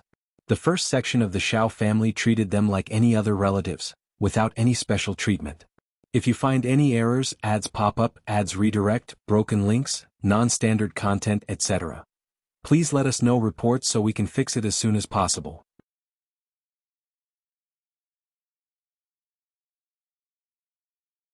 Chapter 1031, Fighting? It was ridiculous that Xiao Meiling still hadn't realized her position. She felt neglected by the first section of the family, and her face darkened throughout the event. She had expected someone from the first section to acknowledge her after making such a scene. However, not even a servant like Chunyu bothered to pay her any attention. Chunyu simply pretended not to see her and warmly greeted other guests with a smile. Xiao Meiling felt even more aggrieved. She wanted to create a scene but didn't dare to do so on such a significant occasion. If she dared to cause trouble, the first section of the family would undoubtedly kick her out. That would be even more embarrassing. Furthermore, with Xiao Yunduan as the Primus, she felt a sense of fear. In frustration, Xiao Meiling stomped her feet and returned home in a fit of anger, thinking that ignorance is bliss. Upon seeing her, Ms.Yan exclaimed, "What are you doing here? Did someone bully you?" Her expression hinted at causing trouble. Xiao Meiling burst into tears and cried, "The first section of the family looks down on me. They all look down on me and ignore me." Ms.Yan cursed and sighed, "That family is so snobbish. They treat poor relatives with disdain once they achieve success. Don't feel wronged, it's not worth it. Let's go over there. Humph, if they don't care about us, let's eat more. It's better to feast until they're left with nothing." Meanwhile, Xiao Meiling was extremely frustrated. When she returned to her in-laws' house, nosy women would inquire about the first section of the family. What could she possibly say? The tension between the two families was widely known in the village. She even suspected that the first section had deliberately spread the matter. This resulted in people offering sympathy, making snide remarks, and even her mother-in-law treating her in a similar manner. It was infuriating. Xiao Meiling couldn't help but blame her parents. If it weren't for them, she wouldn't have ended up in this situation. Xiao Xian had her mind set on the expansive piece of land in the suburban province. With flourishing crops like longan, lychee, and mango, she eagerly wanted to visit the provincial city and take action. She requested Yuezhing Xiao to arrange for someone to purchase seedlings from the south and start planting them. Time was of the essence. If she planted the seedlings and utilized her superpower, they would likely grow exceptionally well. Her plan was to return in mid-September or early October to check on these industries again. She would use her superpower to strengthen their growth and stay during the winter. If they managed to thrive successfully, it would bring peace of mind for the following year. After several years of employing her superpower consistently, once it reached a stable level and fully adapted to the local environment and climate, it would create a new breed. Even without relying on her superpower, the crops would likely grow, blossom, and bear fruit splendidly. This was the most desirable outcome. Xiao Xian had a strong belief that it could become a reality. Xiao Xian and Xiao Yunduan decided that the entire family should accompany them to the province, making the trip lively. Xiao Yunduan also agreed, recognizing the convenience of having a house in the province where they could stay. The whole family cheered up upon hearing their decision. The province was a distant place filled with prosperity, vibrancy, and an abundance of delicious food and exciting activities. Although they had been there once before, they longed to experience it again. The prospect of shopping brought great joy. "This time all of us will go. Eldest brother and sister-in-law will come along as well. Li Xiao and Li Qiu will stay behind to take care of the house." Xiao Xian's words delighted Chunyu and the others. Packing up was a simple task. They only needed a few sets of clothes. There was no need to bring anything else. They had everything they needed at their residence in the provincial city. If you find any errors, ads pop up, ads redirect, broken links, non-standard content, etc., please let us know reports so we can fix it as soon as possible.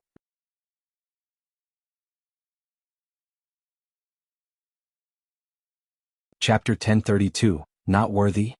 Miss Su had not been there the last time, but now she had the opportunity to go as well. She was filled with excitement, even playfully teasing her youngest son who was not even 1 year old. "You're so fortunate. Since your birth, you've never experienced any hardships.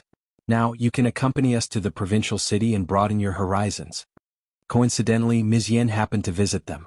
As she observed Yang Xiaoni, Tao Tao, and Chunyu engaged in an enthusiastic discussion, envy couldn't help but creep into her heart. Having never been to the provincial city before, Ms.Yan desired to join them. She had heard from Tao Tao and the others about the liveliness and enjoyment one experienced upon returning to the provincial city, and her longing grew stronger. When will I have the chance to go? She wondered. Yang Xiaoni giggled and inquired, Sister-in-law, is there anything you would like to purchase? Should I bring it back for you? Ms.Yan smiled and replied, absolutely. After some deliberation, Ms.Yan began counting on her fingers. I need some face cream.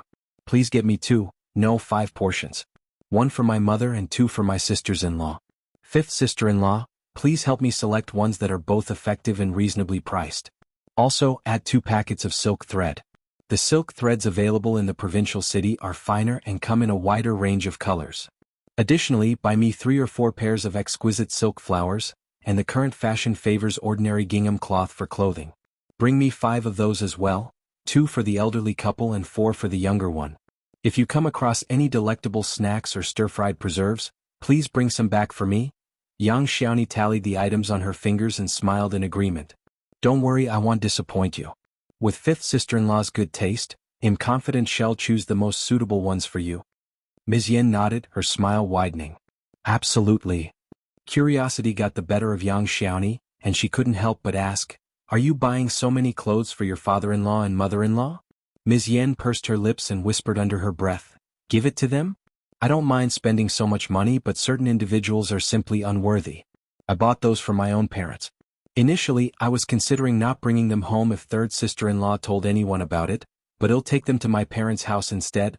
Yang Xiaoni was aware of the recent events concerning the second branch of the family. Additionally, she had experienced mistreatment from her own family in the past, so she could empathize with the situation. Letting out a sigh, she remarked, you're right. There are all kinds of people. Some individuals simply don't deserve to be cherished. Fortunately, your family is capable and can handle any situation without fear. Ms.Yan smiled and exchanged a knowing glance with Qiao Xian. If it weren't for fifth sister-in-law, their family wouldn't be in such a favorable position now. She would always remember this kindness. Having purchased the food, Ms.Yan intended to keep what she needed for herself. Ms. Niu wouldn't dare to snatch the food from her own family, at most they would share it. Besides the dividends, her husband's monthly salary had reached 7 liang. The couple deducted 2 liang and saved the remaining 5. With money in their hands, they didn't have to rely on anyone to fulfill their needs. Naturally, they had no fear of unreasonable demands from their mother-in-law. Not only her husband and second brother, but Xiao Meiling's husband and father-in-law also worked at the Yan family's bean production workshop, earning 2 liang each month. There was no justification for her to be unjustly treated. After discussing their shopping plans, Ms. Yan exchanged a meaningful look with Qiao Xian, conveying her intentions. Qiao Xian called her over with a smile, and they began conversing under the shade of the loquat tree in the yard. If you find any errors, ads pop up, ads redirect, broken links, non-standard content, etc., please let us know reports so we can fix it as soon as possible.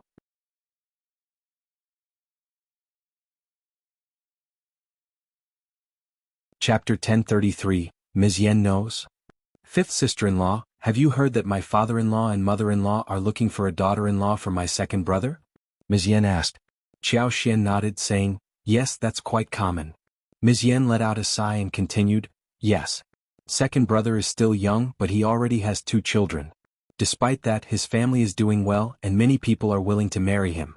According to my mother-in-law, even a 15 or 16-year-old girl is willing to become his wife, which makes her feel very proud. But can a 15 or 16-year-old girl truly be a stepmother to her own grandchildren? Qiao Xian replied with a knowing smile.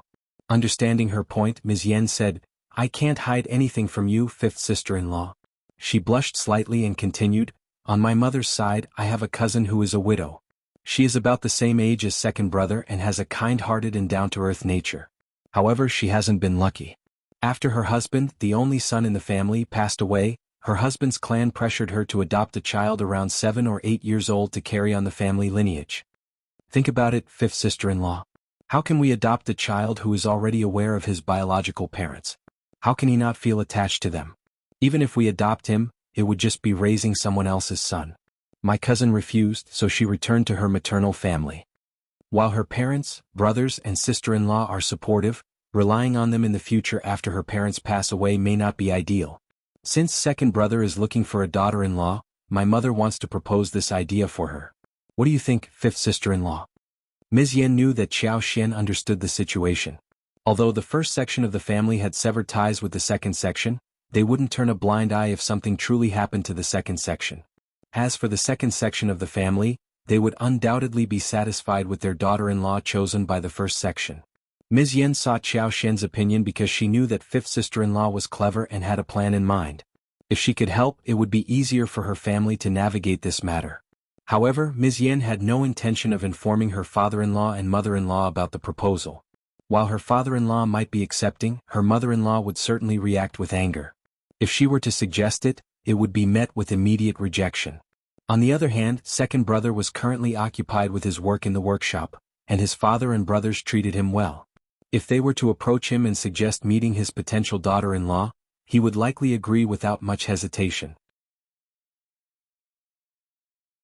Once he gave his approval, there would be no issues with their father-in-law and mother-in-law. Xiao Xian hoped that the second section of the family would marry a reliable woman to avoid any potential troubles. After the incident with Ms. Zhang, they couldn't afford to let their guard down. Is your cousin truly a good person? Xiao Xian inquired. Ms. Yan nodded, a smile gracing her face. Of course I can vouch for her. Xiao Xian smiled, finding reassurance in Ms. Yan's response. It made sense that Ms. Yan wouldn't accept her cousin if she wasn't genuinely good-hearted, considering she would become her sister-in-law upon marriage. I will discuss it with my mother-in-law first and then I'll let you know, Xiao Xian assured. All right, I'll wait for you, fifth sister-in-law, Ms. Yan replied with a smile. Don't worry, I'll come again this evening. When Xiao Xian relayed the proposal to Ms. Fong, she also believed it was for the best. Ms. Yan desired a good match for Xiao Erlang more than anyone else, so she was likely to support the idea. After delivering the message to Ms. Yan, the first section of the family set off for the province the following day. The villagers couldn't help but feel envious. The first section of the Xiao family had achieved great success, and everyone in their family had gained recognition. Many villagers had never dared to dream of going to the province in their lifetime, yet the Xiao family went there so effortlessly. Concerned that Ms. Niu might divulge the engagement plans to Xiao Erlang, Ms. Yan decided to tell her mother straight away. If you find any errors, ads pop up, ads redirect, broken links, non-standard content, etc., please let us know reports so we can fix it as soon as possible.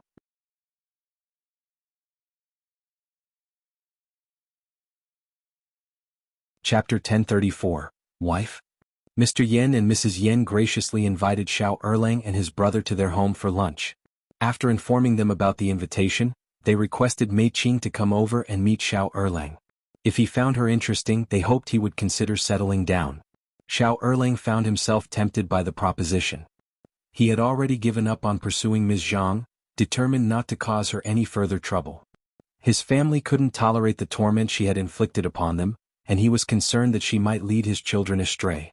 Realizing that he was still young and that his children shouldn't grow up without a mother figure, he understood the importance of eventually getting married. However, he didn't trust his mother's taste in choosing a partner for him. Additionally, he wasn't keen on marrying a girl as young as 15 or 16. He doubted she would be capable of caring for his child. It seemed more reasonable to consider marrying a young widow. After all, hadn't his father remarried? Furthermore, given that the elderly couple from the Yan family had requested to play matchmakers, it felt inconvenient for him to refuse their proposition. Reluctantly, Xiao Erlang agreed to meet Mei Qing the following day. On the designated day, Mei Qing arrived at the Yan family residence. To Xiao Erlang's surprise, he found himself quite taken with her and immediately agreed to proceed. Upon returning home, he informed his father, who initially expressed discontent, wondering why his son with such a privileged background would choose to marry a widow. He pointed out that there were many suitable young girls available. Hearing Xiao Erlang's explanation, his lack of trust in his mother's judgment and concerns about his own youth and ability to care for a child, his father, second uncle, hesitated. Second uncle also had doubts about Ms. Niu's judgment, fearing that another woman like Ms. Zhang would cause chaos in the household. After a brief moment of hesitation, Seeing that his son was willing, second uncle decided not to voice his concerns any further. However, when Xiao Erlang relayed the news to Ms. Niu, she exploded in anger. What did you say? You're going to marry a widow. You disappointing child, you'll be the death of me with your thoughtless decisions. She had recently been upset with the rest of the family, so she saw the opportunity of finding Xiao Erlang a daughter-in-law as a chance to show off. In fact, because of her, many daughters-in-law and women in the village had been currying favor with her and introducing her to their relatives in the past few days. She felt incredibly smug and proud. Therefore, she had been eager to be selective until now. But then, her son actually came and told her that he wanted to marry a widow. A widow? Ms. Niu felt as if she had been slapped in the face. However, the more she resisted, the more determined Xiao Erlang became.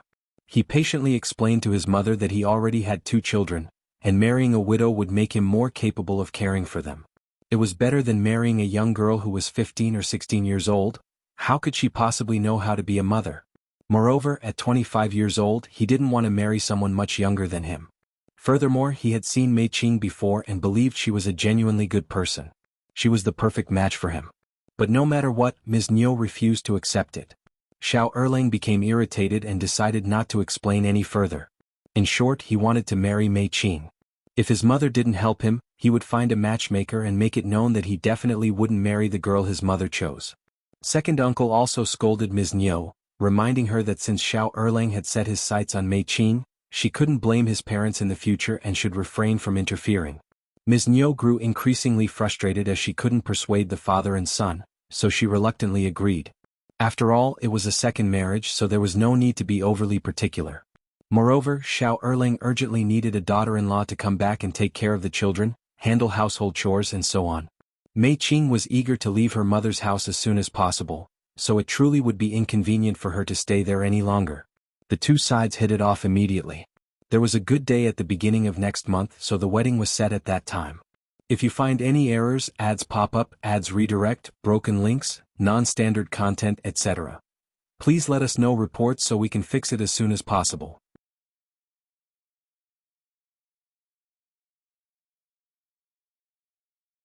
Chapter 1035. Comparison. Ms. Niu became so despondent that she secluded herself at home for a few days. Ms.Yan secretly reveled in this, but she didn't dare to show her joy openly. They purposely kept Mei Qing's relation as Ms.Yan's cousin a secret from Ms. Niu, fearing that she would reject the proposal if she knew. However, it wouldn't matter if Ms. Niu found out after Mei Qing moved in. They anticipated that her anger would subside within a maximum of 2 days. 3 days after Qiao Xian and Xiao Yunduan left the village, news arrived that Xiao Lulang had passed the examination and become a cultivated talent. The third section of the Xiao family and Xiao Lulang were elated by this news. However, Xiao Yunduan, the Primus, had just returned to their hometown to pay respects to their ancestors and receive congratulations from everyone. Since the villagers had already seen the Primus before, they were well aware of their accomplishments. While cultivated talents were impressive, they paled in comparison to the Primus. Hence, Xiao Lulang's achievement as a cultivated talent didn't create much of a stir in the village. As the saying goes, one should always fear comparison. Even Ms. Ma, third uncle, and Xiao Lulang himself weren't overly thrilled, let alone the villagers. Had Xiao Lulang achieved this feat earlier, the entire family would have been ecstatic, causing even Ms. Ma to tremble with joy. But now, when she praised the villagers, their reactions were so tepid that some even remarked, "The fifth son of your first section is still the Primus. It will be challenging for your Lulang to make a name for himself." Ms. Ma was infuriated to the point of near collapse. Her anger was so intense that she lost all interest in boasting. She stormed back home and vented her frustration. They are so conceited that they don't even care about cultivated talent masters. They look down on us. She couldn't help but complain further. The first section of the family is utterly despicable. They are everywhere. How did their achievements become a bad thing? It's infuriating. Did Xiao Yunduan do this on purpose? Why did they return to the village to pay respects to their ancestors? I suspect they deliberately did it to cause trouble for us and steal Lulang's limelight. Ms. Ma and third uncle were even more eager than Ms. Niu and her husband to witness Xiao Yunduan's failure in the intermediate exam. They harbored such envy towards him for becoming the Primus. When Xiao Yunduan returned to the village to pay respects to their ancestors, the two of them wished he hadn't shown up at all. However, they couldn't dare to be so disrespectful. Doing so would only make them the subject of even more mockery. The Xiao family's house was adorned with gifts, and the first section of the family, along with Xiao Yunduan, seemed exceptionally grand. Xiao Lulang felt increasingly frustrated the more he observed it. Yet, he couldn't avoid the situation and had to endure it. After a long wait, Xiao Lulang had finally become a cultivated talent. However, there was no joy within him when compared to Xiao Yunduan's achievements. Hearing his mother's complaints, Xiao Lulang grew even more irritated, his face darkening. Enough talking about them. If Xiao Yunduan can become an intermediate cultivated talent, then so can I. If he can become an intermediate advanced scholar, then so can I. He vowed that one day he would surpass Xiao Yunduan and trample him underfoot, making him kneel down and beg for mercy. Ms. Ma, caught up in the excitement, exclaimed, "Absolutely right. Let's not waste our words on them. Lulang is truly talented, far superior to Xiao Yunduan, who relies solely on luck.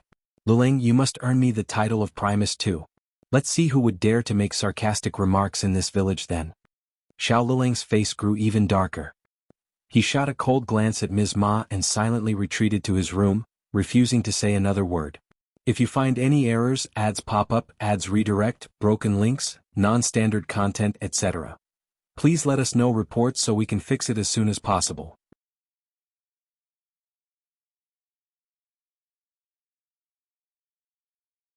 Chapter 1036, To Province. She was so stubbornly ignorant that he found it impossible to reason with her. Dealing with Xiao Yunduan was already frustrating enough, and now he had to deal with her as well. What did she think being the Primus meant? The Great Qin Empire had countless scholars. It wasn't something that could be easily achieved. Was she trying to console him or mock him?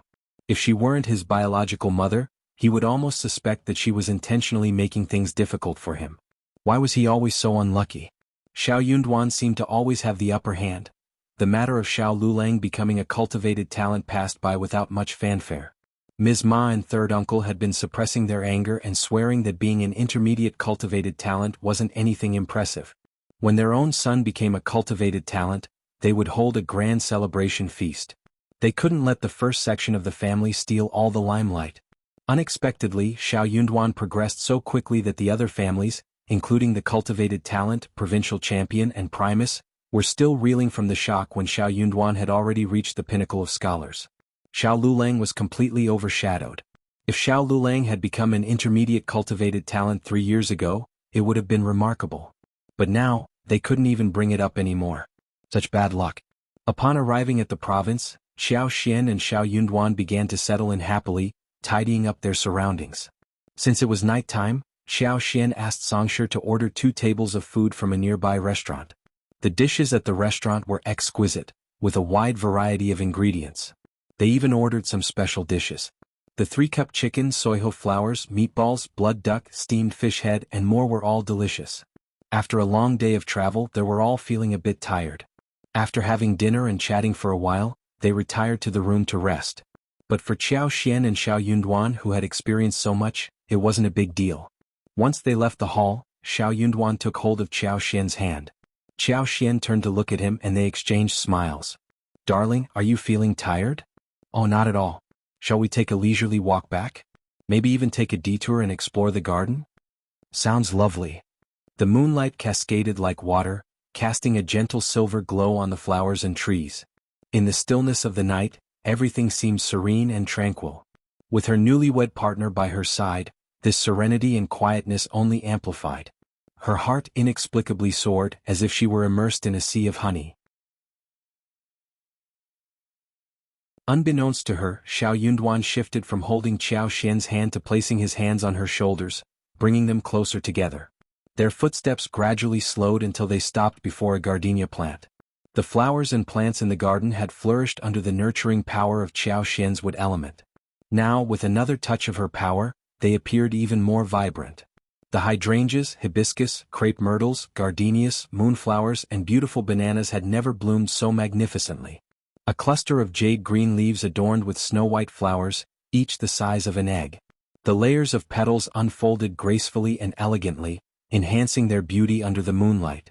A gentle evening breeze carried a fragrant aroma, filling their lungs. The couple, deeply immersed in their affectionate embrace, felt slightly intoxicated. Xiao Xian reached out to caress the blossoms, a smile adorning her face. These flowers are truly exquisite. She felt a sense of accomplishment.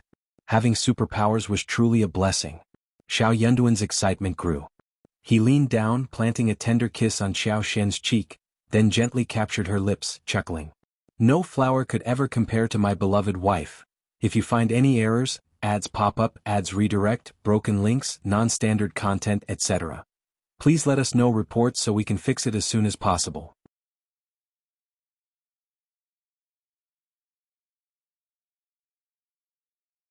Chapter 1037, Slightly Guilty. Xiao Xian blushed, her cheeks turning a rosy hue. No flirting. The words made her heart flutter, leaving her in a state of disarray. Embarrassment washed over her, causing her legs to feel weak. Xiao Yunduan chuckled softly and sighed. We're already married, why are you so shy? There's no one else here. That's not the point. Xiao Xian's face grew hotter as she grumbled inwardly. She had expected him to be more gentle and refined when they were in the presence of others, but it seemed that he remained the same when they were alone. Xiao Yunduan smiled again. I understand. You're not used to it yet. With time you'll grow accustomed to it. Confusion filled Xiao Xian's gaze as she looked at him. His gentle face drew closer and closer, and before Xiao Xian could react, he kissed her. This kiss differed from their previous gentle ones. It was a fervent invasion, leaving Xiao Xian feeling dizzy and weak. After the kiss, he held her in an intimate embrace. Her lips were slightly parted and she breathed lightly. Her eyes were watery and filled with confusion, her face flushed. When she looked up and met his smiling eyes, Xiao Xian felt even more embarrassed. There was nowhere to hide, so she sought solace in Xiao Yunduan's arms, burying herself like an ostrich. Xiao Yunduan couldn't help but laugh. Why are you suddenly so enthusiastic? Xiao Xian huffed. Let's go back to the room. Staying any longer would only deepen her embarrassment. She didn't want to hear what else he might say. She wanted to escape. Xiao Yunduan's smile widened. All right, let's head back to the room. Don't worry, my dear wife. I'm not in a rush. Stop saying silly things. Xiao Xian squirmed in embarrassment, trying to free herself. Xiao Yunduan held her tightly, a mischievous smile on his face. Okay, you're not in a hurry, but I am. What's the rush? I'm just eager. Why, you're not allowed to be eager either. All right. No more teasing. Let's go back to our room. Xiao Yunduan scooped her up in his arms and made his way towards the bedroom. Their desire to be intimate with each other was evident. The tenderness gradually turned into passion as they spent the night together. The next day, everyone woke up, feeling even more exhausted after a full night's sleep, except for Xiao Xian and Xiao Yunduan, who seemed remarkably energized. The others were impressed. Are you guys used to traveling? We can't match your enthusiasm. Xiao Yunduan smiled, while Xiao Xian blushed shyly, feeling a twinge of guilt. Xiao Yunduan handed the invitations to Magistrate Yuezhing Xiao and Xie Jingrong. Since they were here, it was customary to visit various places. Given his current status, it was a matter of etiquette. To their surprise, the Xie family extended a warm welcome, sending an elderly woman to greet them. She announced that they would be hosting a banquet in 2 days and invited Ms. Fang and Xiao Xian as honored guests. Xie Jingrong and Yuezhing Xiao arrived together. Upon seeing Ms. Fang and Xiao Yunduan, they approached for a conversation. Xiao Xian sent word for them to meet later, and both of them agreed with a smile, clearly intrigued. What Xiao Xian wanted to talk about was definitely about how to make money together. The two of them had witnessed her ability to earn money and were filled with admiration.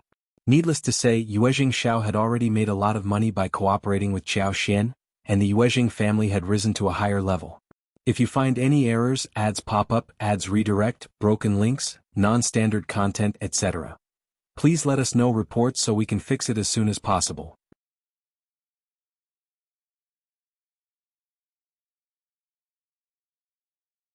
Chapter 1038, Nervous. The second-in-command in the provincial business world had always been ambitious and filled with a competitive spirit. He had hoped to one day surpass the Yuezhing family and take over their position. But now, it was clear that the Yuezhing family had far surpassed him. If the second-in-command wanted to catch up with the Yuezhing family, he would need the same stroke of luck as them, meeting people like Xiao Xian and Xiao Yunduan. Speaking of which, even Madame Yuezhing had to acknowledge that the first section of the family was exceptionally fortunate. One was Xiao Xian, the other was Xiao Yunduan, and the third was brimming with countless business ideas. With one becoming the Primus, their future was promising, so it was wise to maintain good relations with them. Ms. Fang felt anxious as she discussed with her daughters-in-law. I've never been to the Xie family before. They seem very dignified. Is it appropriate for me to attend? I don't know much and I don't want to embarrass myself. How about? I don't go. Miss Chow, you can go. Take Tao Tao with you and let her have the experience. Miss Su and Yang Xiaoni nodded in agreement. The sisters-in-law were initially nervous, afraid that their mother-in-law would insist they come along. To be honest, although they were curious about the wealth of the Xie family and wanted to see it for themselves, they were also apprehensive. It would be terribly embarrassing if they were ridiculed. They believed it would be better if they didn't attend. Chao Xian smiled and spoke up, Mom, Tao Tao and I will accompany you. Sister-in-law and third sister-in-law can choose not to go, but you must attend. First Madame Xie specifically invited you, so it's important that you go. Don't underestimate yourself. You're the mother of the Primus now. Who would dare to look down on you? Even in the capital, almost everyone would have to show you respect. So don't worry about the Xie family. We should just go. Since the Xie family extended the invitation, they won't criticize or give you a hard time. Chao Xian was well aware of the Xie family's close ties with the capital and their extensive networks. They must have known about the imperial censor's impeachment of Xiao Yunduan and how Emperor Qi Xian reprimanded the censor for his actions, showing support for Xiao Yunduan. They would also be aware of Chao Xian's role in saving the peony flowers, which symbolized Xiao Yunduan's connection to the late Empress Dowager. That's why the Xie family held the Xiao family in high regard, leading to First Madame Xie's invitation to Ms. Fang. Otherwise, such an invitation might not have come to fruition. Considering the Xie family's current status, even though Xiao Yunduan was the Primus, he wouldn't hold much importance to them. Hearing Chao Xian's words, Ms. Fang felt less nervous, but she still hesitated. Can I really go? Of course. There will be many more occasions like this in the future. Chao Xian replied with a smile. My husband and I might have to invite you, Tao Tao, and sister-in-law to accompany us to the capital someday, so we can have fun and entertain others. Yang Xiaoni and Miss Su became excited. To the capital? The capital. Fifth sister-in-law, is that true? Miss Fang couldn't contain her joy upon hearing Chao Xian's words. She smiled and said, the capital? That's the emperor's domain. I can't even dare to dream about it. You're still young. If you want to go and see, I'll support you. Chao Xian smiled. It's hard to say. It might be possible in the future. If you find any errors, ads pop up, ads redirect, broken links, non-standard content, etc., please let us know reports so we can fix it as soon as possible.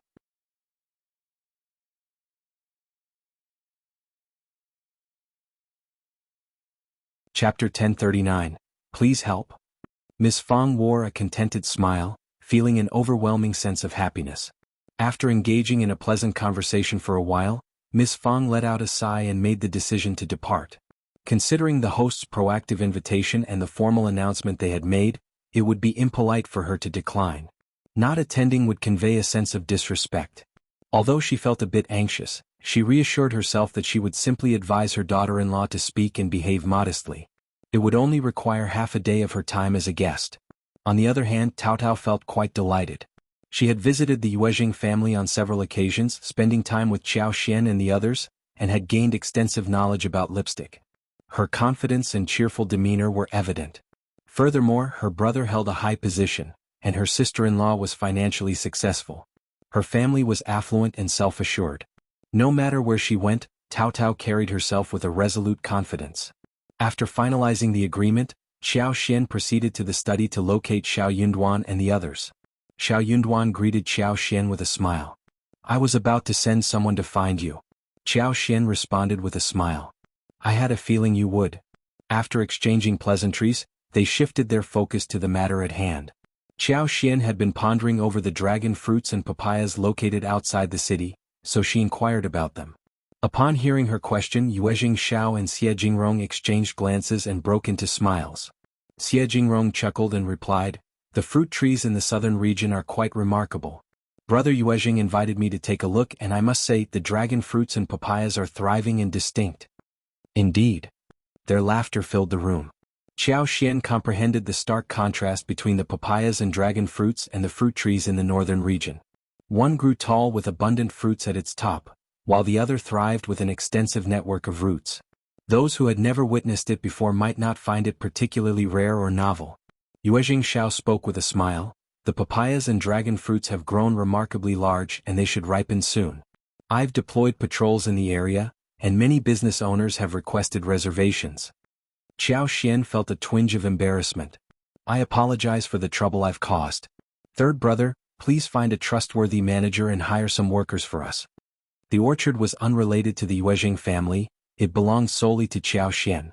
Yuezhing Xiao nodded and replied with a smile, that's reasonable. They'll make the arrangements promptly. If you ever need anything in the future, just come to me. Xiao Xian nodded and smiled, saying, of course I will definitely seek your assistance. As straightforward individuals, they swiftly settled the matter. Xiao Xian expressed her desire to plant not only papayas and dragon fruits but also lychees, longan, mangoes, citrus fruits, grapefruits, bananas and other saplings in the south before they entered the capital. She personally covered all the expenses. The cost of hiring labor could be treated as an additional investment. What Xiao Xian needed was time, but she lacked personnel to utilize. While the Zhang village and her own family had some people to spare, they were unable to oversee an entire province. Yuezhing Xiao readily agreed and mentioned that he would stay for a maximum of 20 days, asking Xiao Xian if it was feasible. If it wasn't, he could extend his stay by 2 or 3 days. His subordinates were willing to pay double the labor fee for an extended period of over 10 days. Xiao Xian, eager to arrive as soon as possible, nodded with a smile. Xie Jingrong and Yuezhing Xiao trusted that Xiao Xian had her own methods of cultivation, so they didn't inquire further. If you find any errors, ads pop up, ads redirect, broken links, non-standard content, etc., please let us know reports so we can fix it as soon as possible.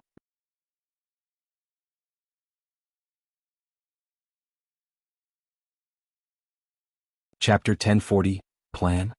This fell under the category of exclusive and confidential manuals, not to be easily shared. Both of them held a great interest in the local fruits that could be grown, particularly lychees, longan fruits and the like. As long as they could be planted and casually savored, they were content. Xie Jingrong mentioned to Xiao Xian, by the way, my servant obtained some seedlings recently. They say the fruits are both sour and sweet, and they're not available anywhere else. I wonder what they are. Would you like some tomorrow? Xiao Xian's curiosity piqued, and she happily nodded. Of course, I want to taste all the fresh fruits I've never encountered before. Xie Jingrong nodded in agreement. Once the suburban fields were secured, Xiao Xian wouldn't need to worry about anything else. There was an ample supply of cassava powder and creeping figs. Yuezhing Xiao and Xie Jingrong always managed to acquire various fresh fruits and milk. Nearly 10 dessert shops were flourishing and running smoothly.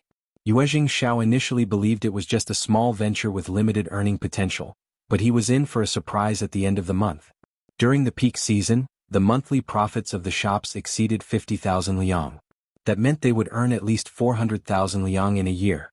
He and Xiao Xian each received 40% of the total income, amounting to over 150,000 liang, while Xie Jingrong received 20%, roughly 70,000 to 80,000 liang.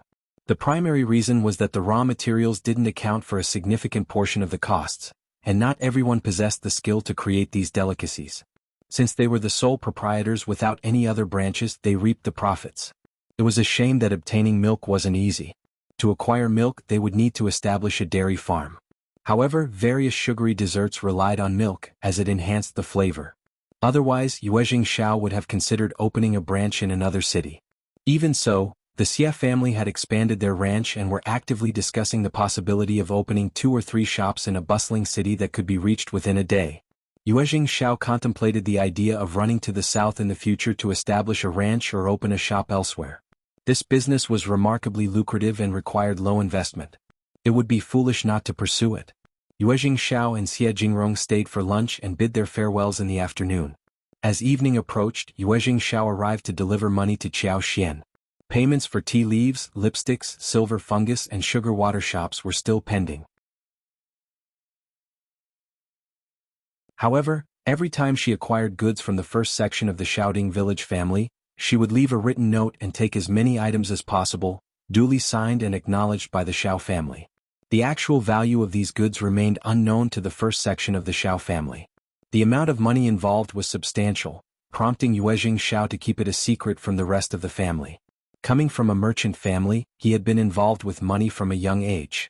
He had witnessed how wealth could influence people's intentions and desires. He understood the allure of riches better than most. A sum of 100 or even 1,000 liang might not be significant, but 10,000 liang would likely test one's limits. And what about 70,000 to 80,000 liang or even more than 100,000 liang? How many individuals could resist the temptation? Yuezhing Xiao was surprised that no one, not even Ms. Fong, had ever inquired about it. Everyone seemed to accept it as a matter of course. Yuezhing Xiao had pondered over how to respond to their questions, but none of his ideas proved useful. If you find any errors, ads pop up, ads redirect, broken links, non-standard content, etc., please let us know reports so we can fix it as soon as possible.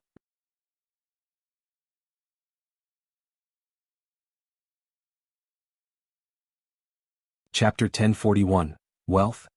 Yuezhing Xiao held great admiration for the Xiao family. They truly deserved it. They were a good family and their character was commendable. If it had been anyone else, how could they resist asking? Who in the world wouldn't be interested in silver? As Yuezhing Xiao, Qiao Xian and Xiao Yunduan went through the accounts, they discovered that Qiao Xian had amassed a total of 78,000 liang, not including the 10% of the tea bricks that the Yuezhing family would provide at the year's end to be paid later. So Qiao Xian now possessed 340,000 liang. It was an immense fortune. There was a high probability that many impoverished duke mansions in the capital would not be as wealthy, let alone the ancestral mansion that had been passed down through generations. Qiao Xian's joy overflowed and she beamed at Xiao Yunduan. Darling, we're wealthy once again. Let's purchase more land when we arrive in the capital. Xiao Yunduan smiled and replied, certainly. Qiao Xian had essentially been the one earning the money. His family's assistance was limited, so he naturally wouldn't interfere. Yuezhing Xiao chimed in with a smile, buying land in the capital isn't easy. There are numerous noble families and prominent business clans. Since you're new here, it's best to keep a low profile and not draw attention to yourselves. He chuckled helplessly. From my perspective, sister-in-law's ability to earn money is truly remarkable. She's truly outstanding. It hadn't been easy for the Yuezhing family to enter the business scene in the capital. They had attempted it but failed. Instead, they settled for the next best option and invested a substantial sum of money in constructing a road. It took them at least 5 years to establish a solid foundation. Of course, the significant investment in the road and the hard work in the initial stages had been worthwhile. The returns were remarkably generous. Upon hearing Yuezhing Xiao's words, Qiao Xian regained her composure and responded, yes, this is the capital. Yuezhing Xiao glanced at Xiao Yunduan and playfully remarked, it seems like we'll have to hold on to the money for now. When you become a high-ranking official, we can buy a shop and some farmland. Yuezhing Xiao's eyes sparkled with excitement, and he nodded in agreement. Count me in. Xiao Yunduan smiled and replied, well, it seems I still have a long way to go. But don't worry, that day will come. The three of them shared a laughter. Qiao Xian spoke up, saying, actually, it doesn't matter if we can't achieve much in the capital. Let's not put unnecessary pressure on ourselves. Xiao Yunduan smiled warmly. My understanding wife. I just don't want you to be burdened with excessive pressure. It can be quite exhausting. Qiao Xian expressed her concern. Don't worry, I won't. Xiao Yunduan reassured her. Yuezhing Xiao was speechless, feeling that it was time for him to take his leave. Tao Tao and the others had been compensated for their work, but Qiao Xian, being generous as always, rewarded them with bonuses whenever she received a substantial sum of money. This time was no exception. Everyone received 100 to 300 liang and received red envelopes, allowing them to have extra spending money in the province. Tao Tao and Ms. Fong received the largest shares. Eldest uncle was not given any money, everything was entrusted to Ms. Fong. Qiao Xian's intention was to give the money to Ms. Fong under the guise of filial piety. If eldest uncle received the money, it would likely be taken advantage of by either the second or third section of the family. As long as it was a benefit, Qiao Xian had fulfilled her duty towards her elders. How they chose to handle it was no longer her concern. If you find any errors, ads pop up, ads redirect, broken links, non-standard content, etc., please let us know reports so we can fix it as soon as possible.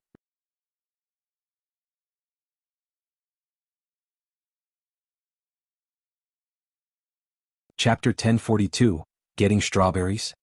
However, There was a concern that eldest uncle might reveal the source of the money to the second and third sections of the family, which could lead to trouble.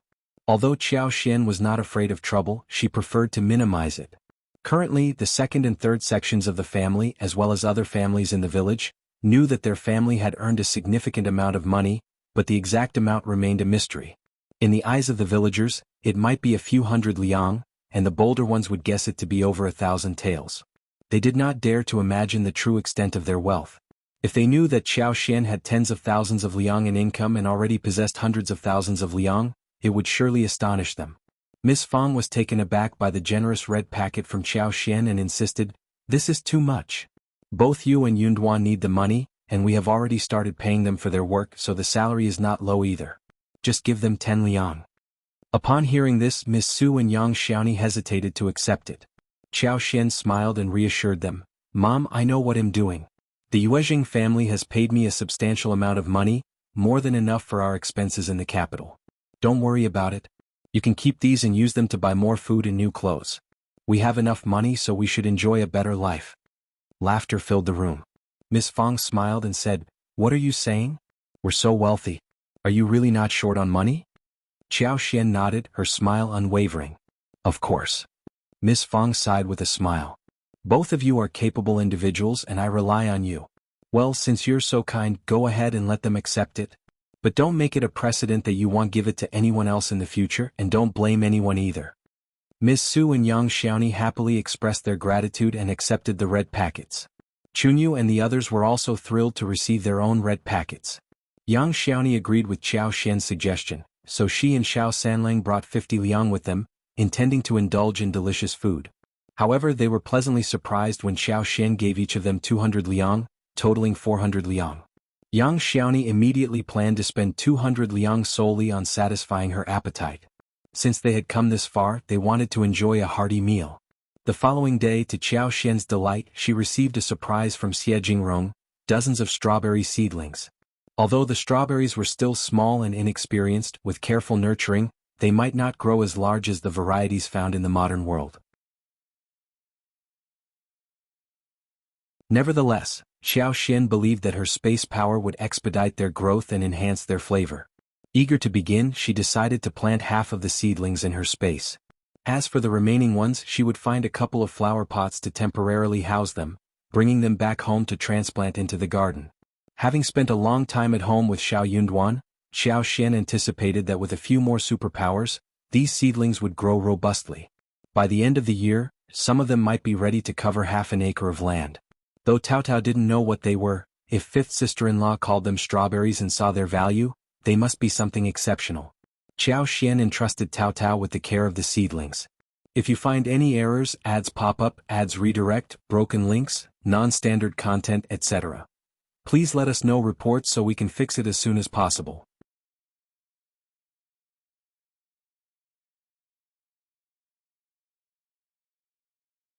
Chapter 1043, Guest. Tao Tao happily agreed and asked with interest. Qiao Xian naturally didn't hold back any information. After consulting the spaces system, she understood the characteristics of strawberries and explained them to Tao Tao in detail. Tao Tao had grown more mature and serious compared to before, as she was now 16 years old. At the age of 16, it was time for her to think about finding a partner. However, the better the family circumstances became, the more challenging it was to discuss family matters. It was a difficult topic. It was hard to predict which family would prove advantageous in the future. After Qiao Xian's explanation, Tao Tao requested assistance and left with the flower pot. These seeds were precious, and she had to take good care of them for fifth sister-in-law's sake. As per fifth sister-in-law's description, the strawberries were red, plump, soft, juicy, and sweet. They had a delightful hint of sourness amidst the sweetness. They were truly delicious. In the blink of an eye, it was time for the Xie family's visit. Miss Fang felt extremely nervous and believed that none of the clothes she liked were suitable. In the end, Qiao Xian selected an indigo gray pattern dress for her, along with a neat bun and a silver hairpin. The finishing touch was an elegant longevity hairpin, exuding a sense of tidiness, dignity, and elegance. Miss Fang breathed a sigh of relief and smiled, saying, "Miss Qiao, you are so much more refined than us country bumpkins." Everyone burst into laughter. In the morning, Tao Tao had been asked by Qiao Xian to help with her attire. She tied her hair into a bun, which suited a girl like her, making her appear lovely and intelligent. Her bun was adorned with a freshly bloomed pink rose. A jade hairpin embedded with pearls and rubies held it in place. Her eyebrows were delicately groomed, and she had a light layer of makeup that accentuated her youthful complexion, making her even more radiant and beautiful. Tao Tao wore a light pink cherry blossom embroidered dress, complemented by an ivory white pleated dress. She stood tall, resembling a delicate flower in full bloom. When Tao Tao arrived at Miss Fang's house with Qiao Xian, Miss Fang and Yang Xiaoni were taken aback and couldn't stop praising her. Tao Tao blushed and shyly lowered her head. However, a faint smile appeared at the corners of her lips, indicating her obvious happiness. After all, who wouldn't enjoy dressing up beautifully at her age? Once everything was prepared, Chunyu, and Xiaoman departed for the Xie family's residence in a carriage.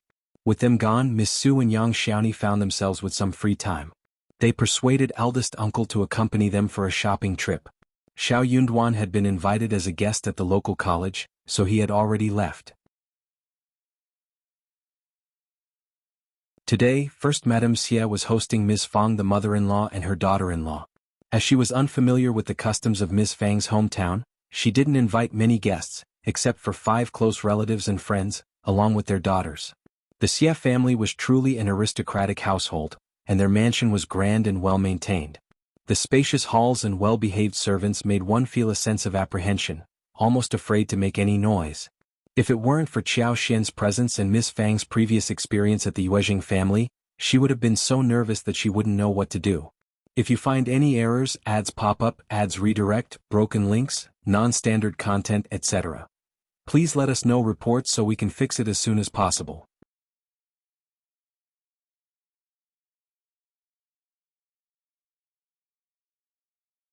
Chapter 1044. That's not all.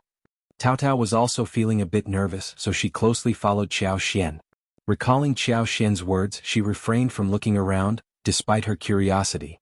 The maids leading the way could sense the nervousness in everyone, including themselves and the 3 maids. However, this reaction was not surprising. They had never witnessed such an extravagant setting nor visited a family of such high status, so their behavior was understandable. As instructed by First Madam, they refrained from mocking or making fun of anyone. Upon arriving home, Miss Fang let out a sigh and voiced her concerns to Qiao Xian. That mansion is truly impressive, and the servants are extremely well-mannered and courteous. Yet I can't shake the feeling that something is off. Maybe I'm overthinking it? Qiao Xian responded with a smile. You're mistaken, my dear. This is simply the norm in wealthy households. You'll grow accustomed to it as you encounter more of them.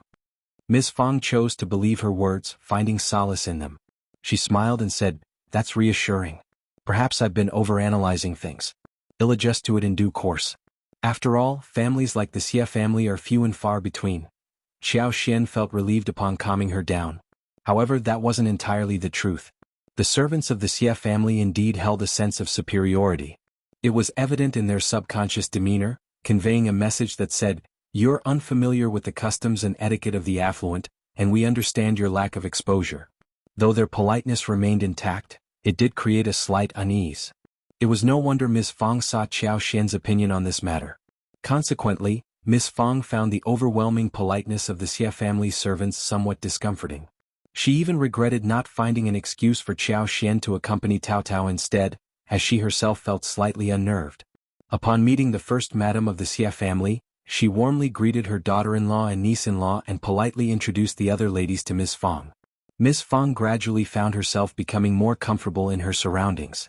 First Madame Xie was aware that Miss Fang was unfamiliar with the conversations and topics typically discussed among the elite families in the province. It was safest for Miss Fang to observe the interactions and drama unfold. Before long, First Madame Xie extended an invitation for everyone to enjoy a show at the opera house. Upon hearing this, Miss Fang, who had been contemplating how to spend the entire day, felt a surge of happiness. It was a wonderful idea. She could simply sit back and watch the performance, saving herself the trouble of engaging in conversation. Even if there were discussions, they would likely revolve around specific scenes, making it an easy task. Qiao Xian couldn't help but admire the Xie family. They were undoubtedly a prominent family, skilled in managing social interactions. The only distinction lay in whether they were willing to employ their intelligence. As long as they were willing, there was nothing they couldn't handle.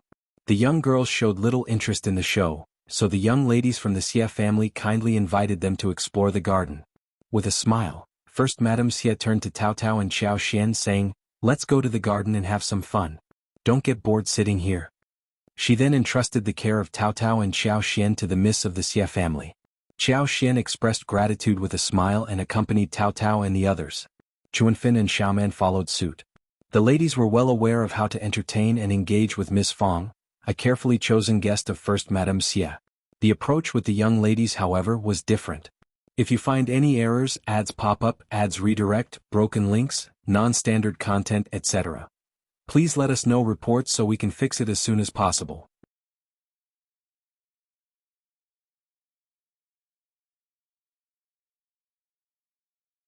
Chapter 1045, Exclusion.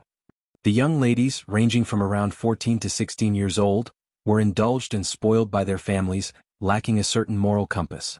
Furthermore, they possessed limited worldly knowledge and were accustomed to their own group of close friends and playmates. Consequently, they sought out their familiar companions and engaged in conversation, disregarding Cao Cao and Xiao Xian. Some of them even held the belief that the Xie family was excessively arrogant, considering the Xiao family to be insignificant newcomers. What if the man from the Xiao family became the Primus? Rumor had it that he could only attain a low-ranking position even if he obtained the title. Without a prestigious background, he would forever remain a low-ranking official. In their lifetimes, they could never hope to compare themselves to the Xie family or penetrate their exclusive social circle. The actions of the Xie family perplexed them greatly. Additionally, since Xiao Xian and Cao Cao did not actively seek favor from them, the young girls grew even more disdainful of their presence. Fortunately, being guests of First Madame Xie, they displayed proper etiquette. They were unlike the Zhao family or Ms. Mi Jr. and her mother from the county, understanding that as guests they should not overstep their boundaries. They neither liked nor found it troublesome.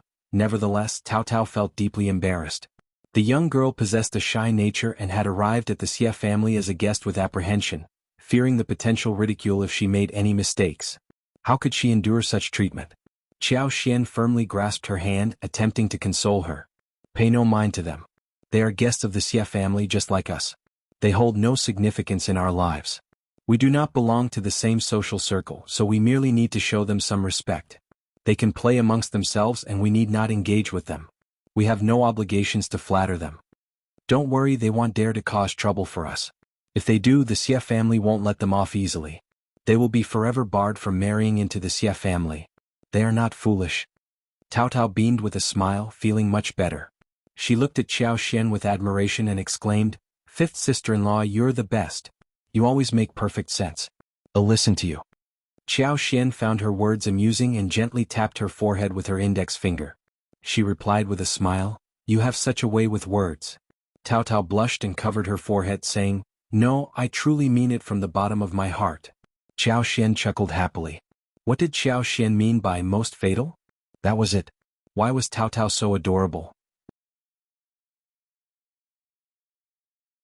While the aunt and sister-in-law continued their conversation and laughter, Xie Ruifeng, the fourth daughter of the Xie family, and her cousin He Jiqing approached and invited them to the pavilion for tea. Recognizing their graciousness, Xiao Xian accepted with a smile and left with Cao Cao. Observing the prosperity of the Xie family, Cao Cao let out a sigh of relief. She then recollected Xiao Xian's words. Yes, she wasn't here to seek assistance, so why should she feel ashamed? Her confidence grew stronger. In the pavilion, most of the girls engaged in lively conversations and laughter. As Xiao Xian had anticipated, the Xie family held the Xiao family in high regard. Although the girls didn't fully understand the situation or think much of it, they dared not cause any trouble. If you find any errors, ads pop up, ads redirect, broken links, non-standard content, etc., please let us know reports so we can fix it as soon as possible.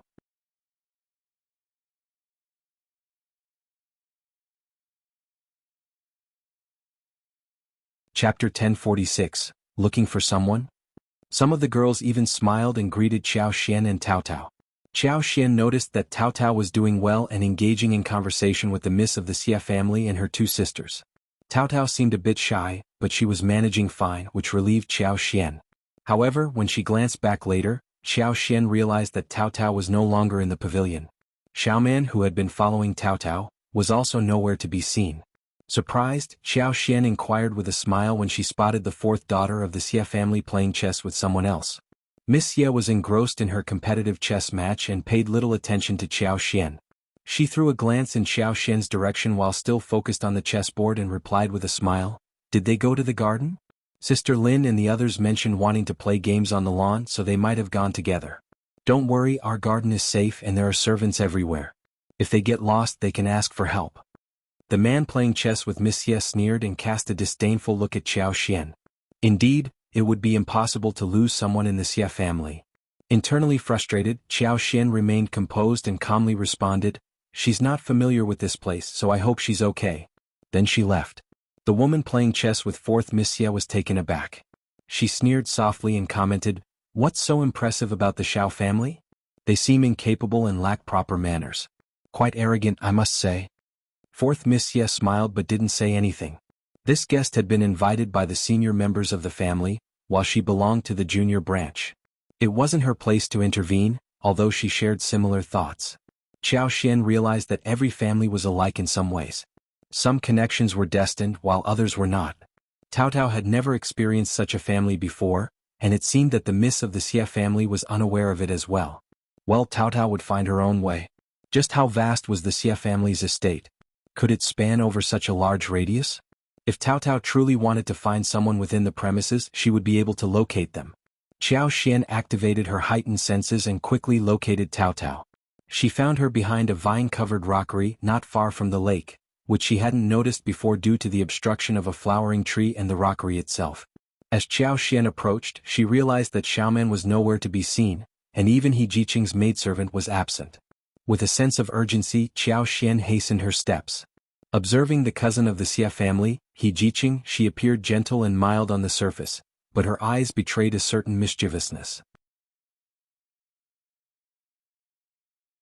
Xiao Xian had a hunch that this woman was not easy to get along with and had ulterior motives. Xiao Xian couldn't bring herself to believe that He Jiqing genuinely wanted to befriend Cao Cao. It seemed more likely that she intended to exploit Cao Cao in some way. When Xiao Xian was about 10 meters away from Cao Cao, she witnessed He Jiqing extend her leg, preparing to trip Cao Cao. Startled, Xiao Xian exclaimed, "Miss He." He Jiqing was taken aback by the sudden interruption. Hastily retracting her attempt at a cheap shot, she stumbled and almost lost her balance. Cao Cao, completely oblivious to the danger, was overjoyed upon spotting Xiao Xian. She waved excitedly, her eyes sparkling. "Fifth sister-in-law, there are so many beautiful koi fish here."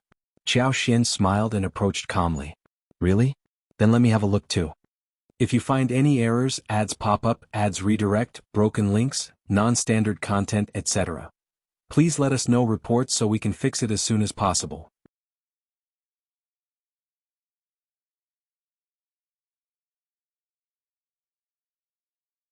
Chapter 1047. You're mistaken. A flicker of anger passed through He Jiqing's lowered gaze. She looked up with a smile and said, "Fifth Mrs. Xiao, are you here to admire the fish as well? Please enjoy. I'll take my leave." "Wait a moment, Miss He." Xiao Xian smiled at Cao Cao. "Cao Cao, go back to the pavilion and find Chunyu. I'll send Xiaoman over as well. It will be time for lunch soon." Cao Cao was puzzled, but she always followed Xiao Xian's instructions, so she nodded with a smile and obediently left. Xiao Xian directed a sharp gaze at He Jiqing. Initially composed and gentle, He Jiqing slowly grew increasingly irritated and embarrassed. She asked in a gentle tone, "Fifth Mrs. Xiao, what's with that look in your eyes? I am unaware of how I have offended you."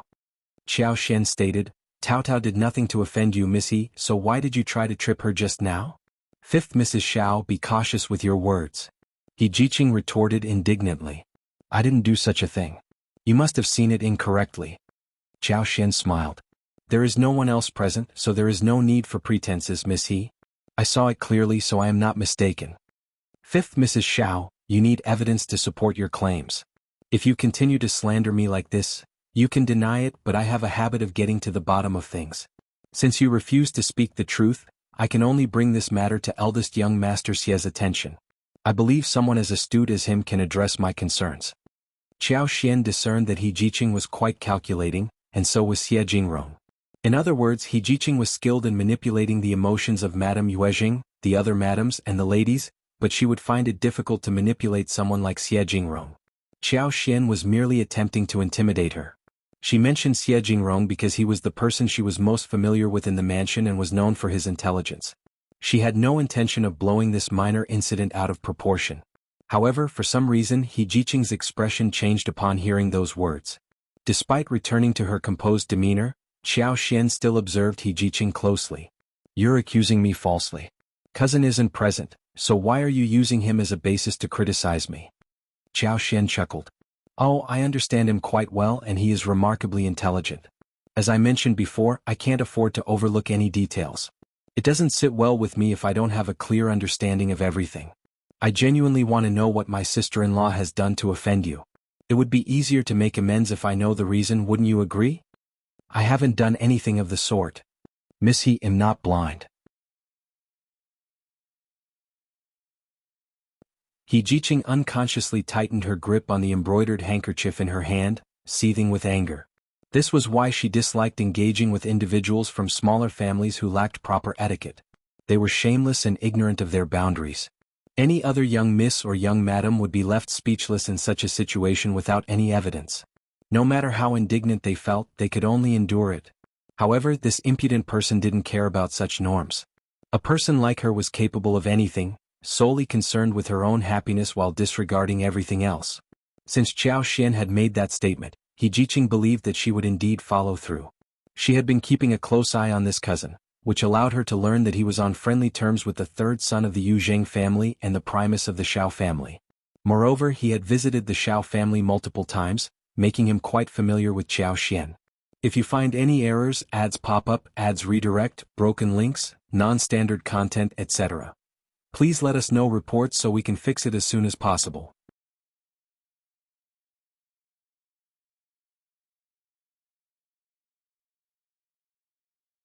Chapter 1048, Threat?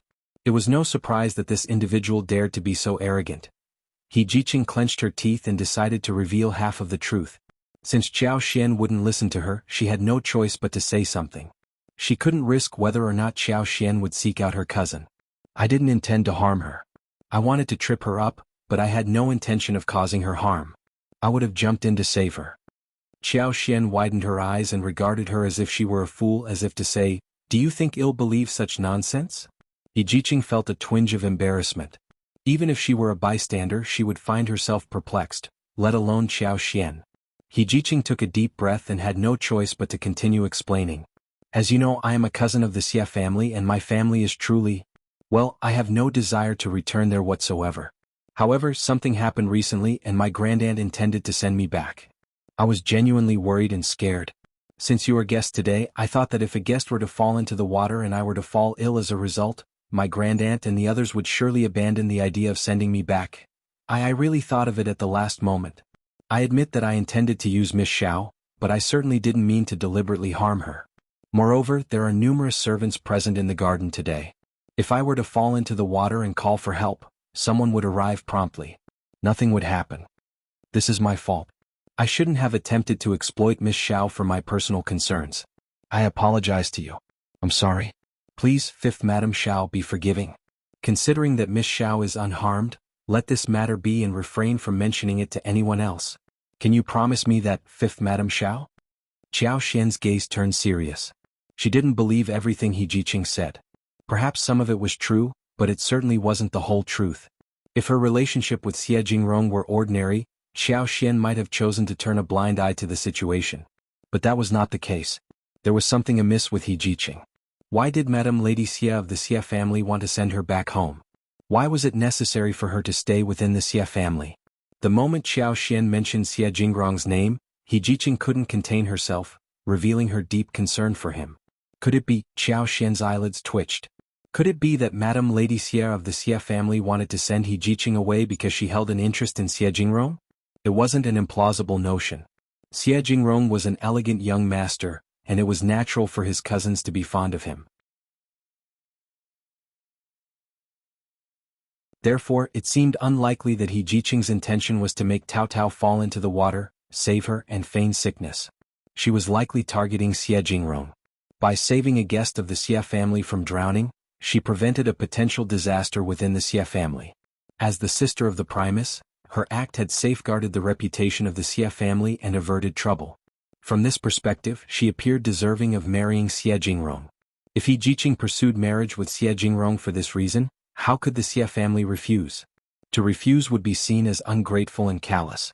Qiao Xian couldn't be certain if her speculation was accurate, but even if it wasn't entirely accurate, it wasn't far from the truth. Perhaps this was only one aspect. Miss He likely had other means of support.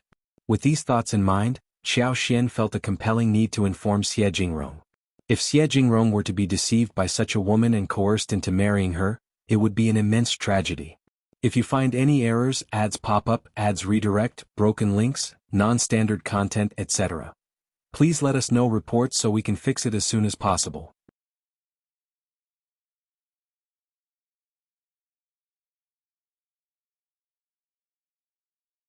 Chapter 1049, Leaving the Xie Family?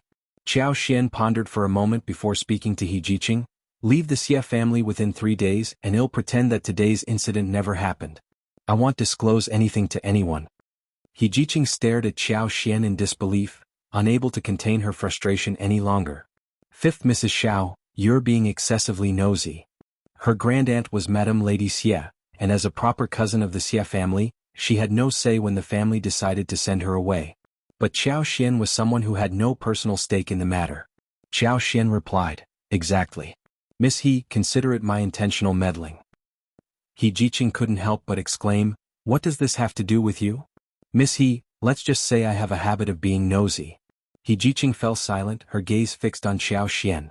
As a clever individual, she soon realized that Qiao Xian might have picked up on something. Gradually the way He Jiqing looked at Qiao Xian began to change.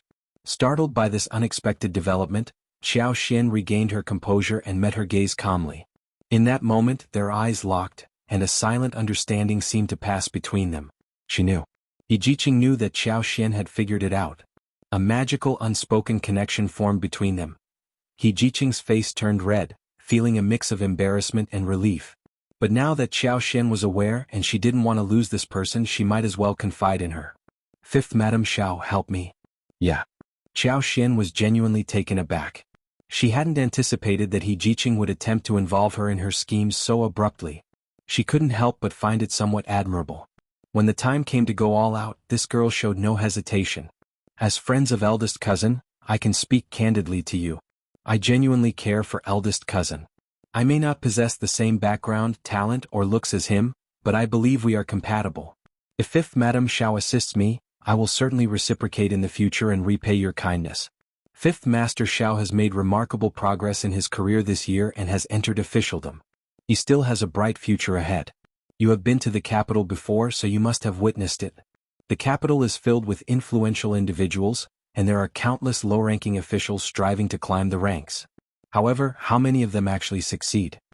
Without a strong background or connections, it becomes even more challenging to ascend to greater heights. If Fifth Madame Xiao lends me a helping hand today, you won't lose out. Qiao Xian found herself both amused and annoyed. Madame Qiao had acted this way in the past, as had the Qiao family, the Tian family, and even the cousin standing before her. They all made similar claims in front of her and Xiao Yunduan. They exuded confidence, their words growing more grandiose with each passing moment. It was as if Xiao Yunduan would never be able to achieve greatness on his own. Qiao Xian wasn't so narrow-minded as to believe that one had to rely solely on oneself without any allies or connections, but there was a saying that people on different paths could not work together. Since their paths diverged, there was nothing more to discuss. For instance, this cousin exemplified such a case. Miss He, you needn't concern yourself with us. I will pretend that I never heard what you said today. Miss He, remember to leave the Xie family within 3 days. This is none of your business. Even if you don't help, you can't obstruct me like this. Qiao Xian responded calmly, because you are not worthy of Mr. Xie. If you find any errors, ads pop up, ads redirect, broken links, non-standard content, etc., please let us know reports so we can fix it as soon as possible.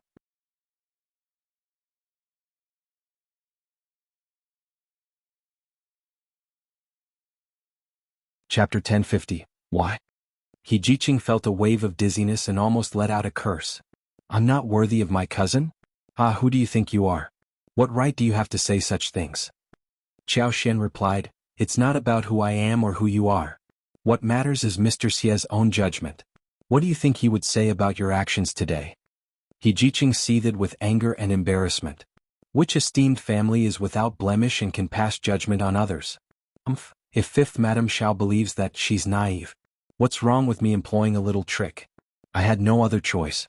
I admit I intended to use Miss Xiao, but I never intended to harm her.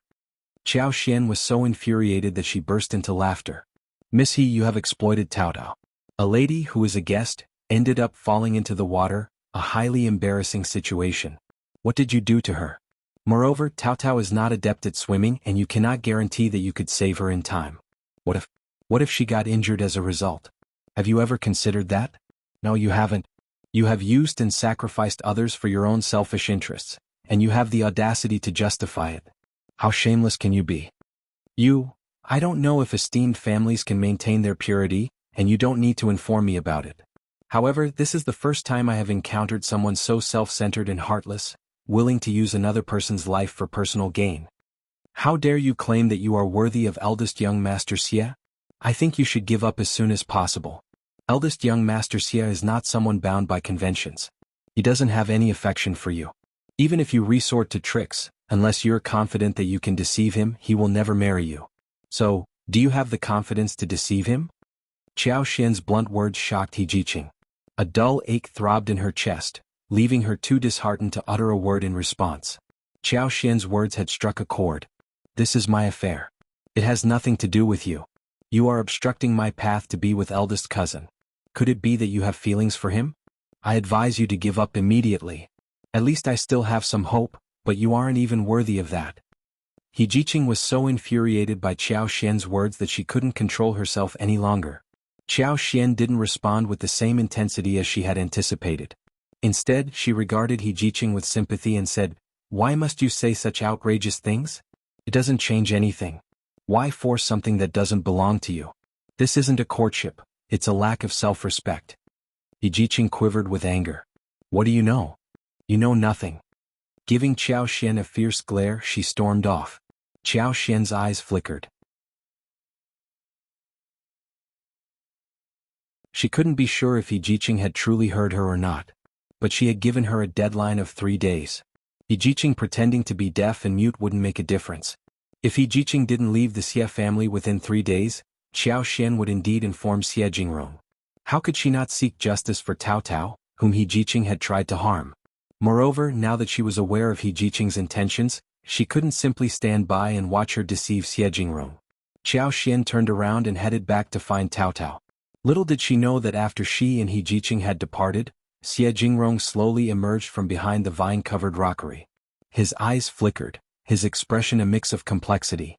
If you find any errors, ads pop up, ads redirect, broken links, non-standard content, etc., please let us know reports so we can fix it as soon as possible. You're tuning in to the Han Li's Wuxia Chronicles YouTube channel.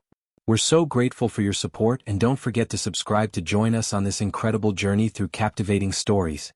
Your generosity through donations truly makes a world of difference, as it's the primary source of revenue that allows me to expand and enhance this channel for you. Thank you from the bottom of my heart for being a part of this adventure.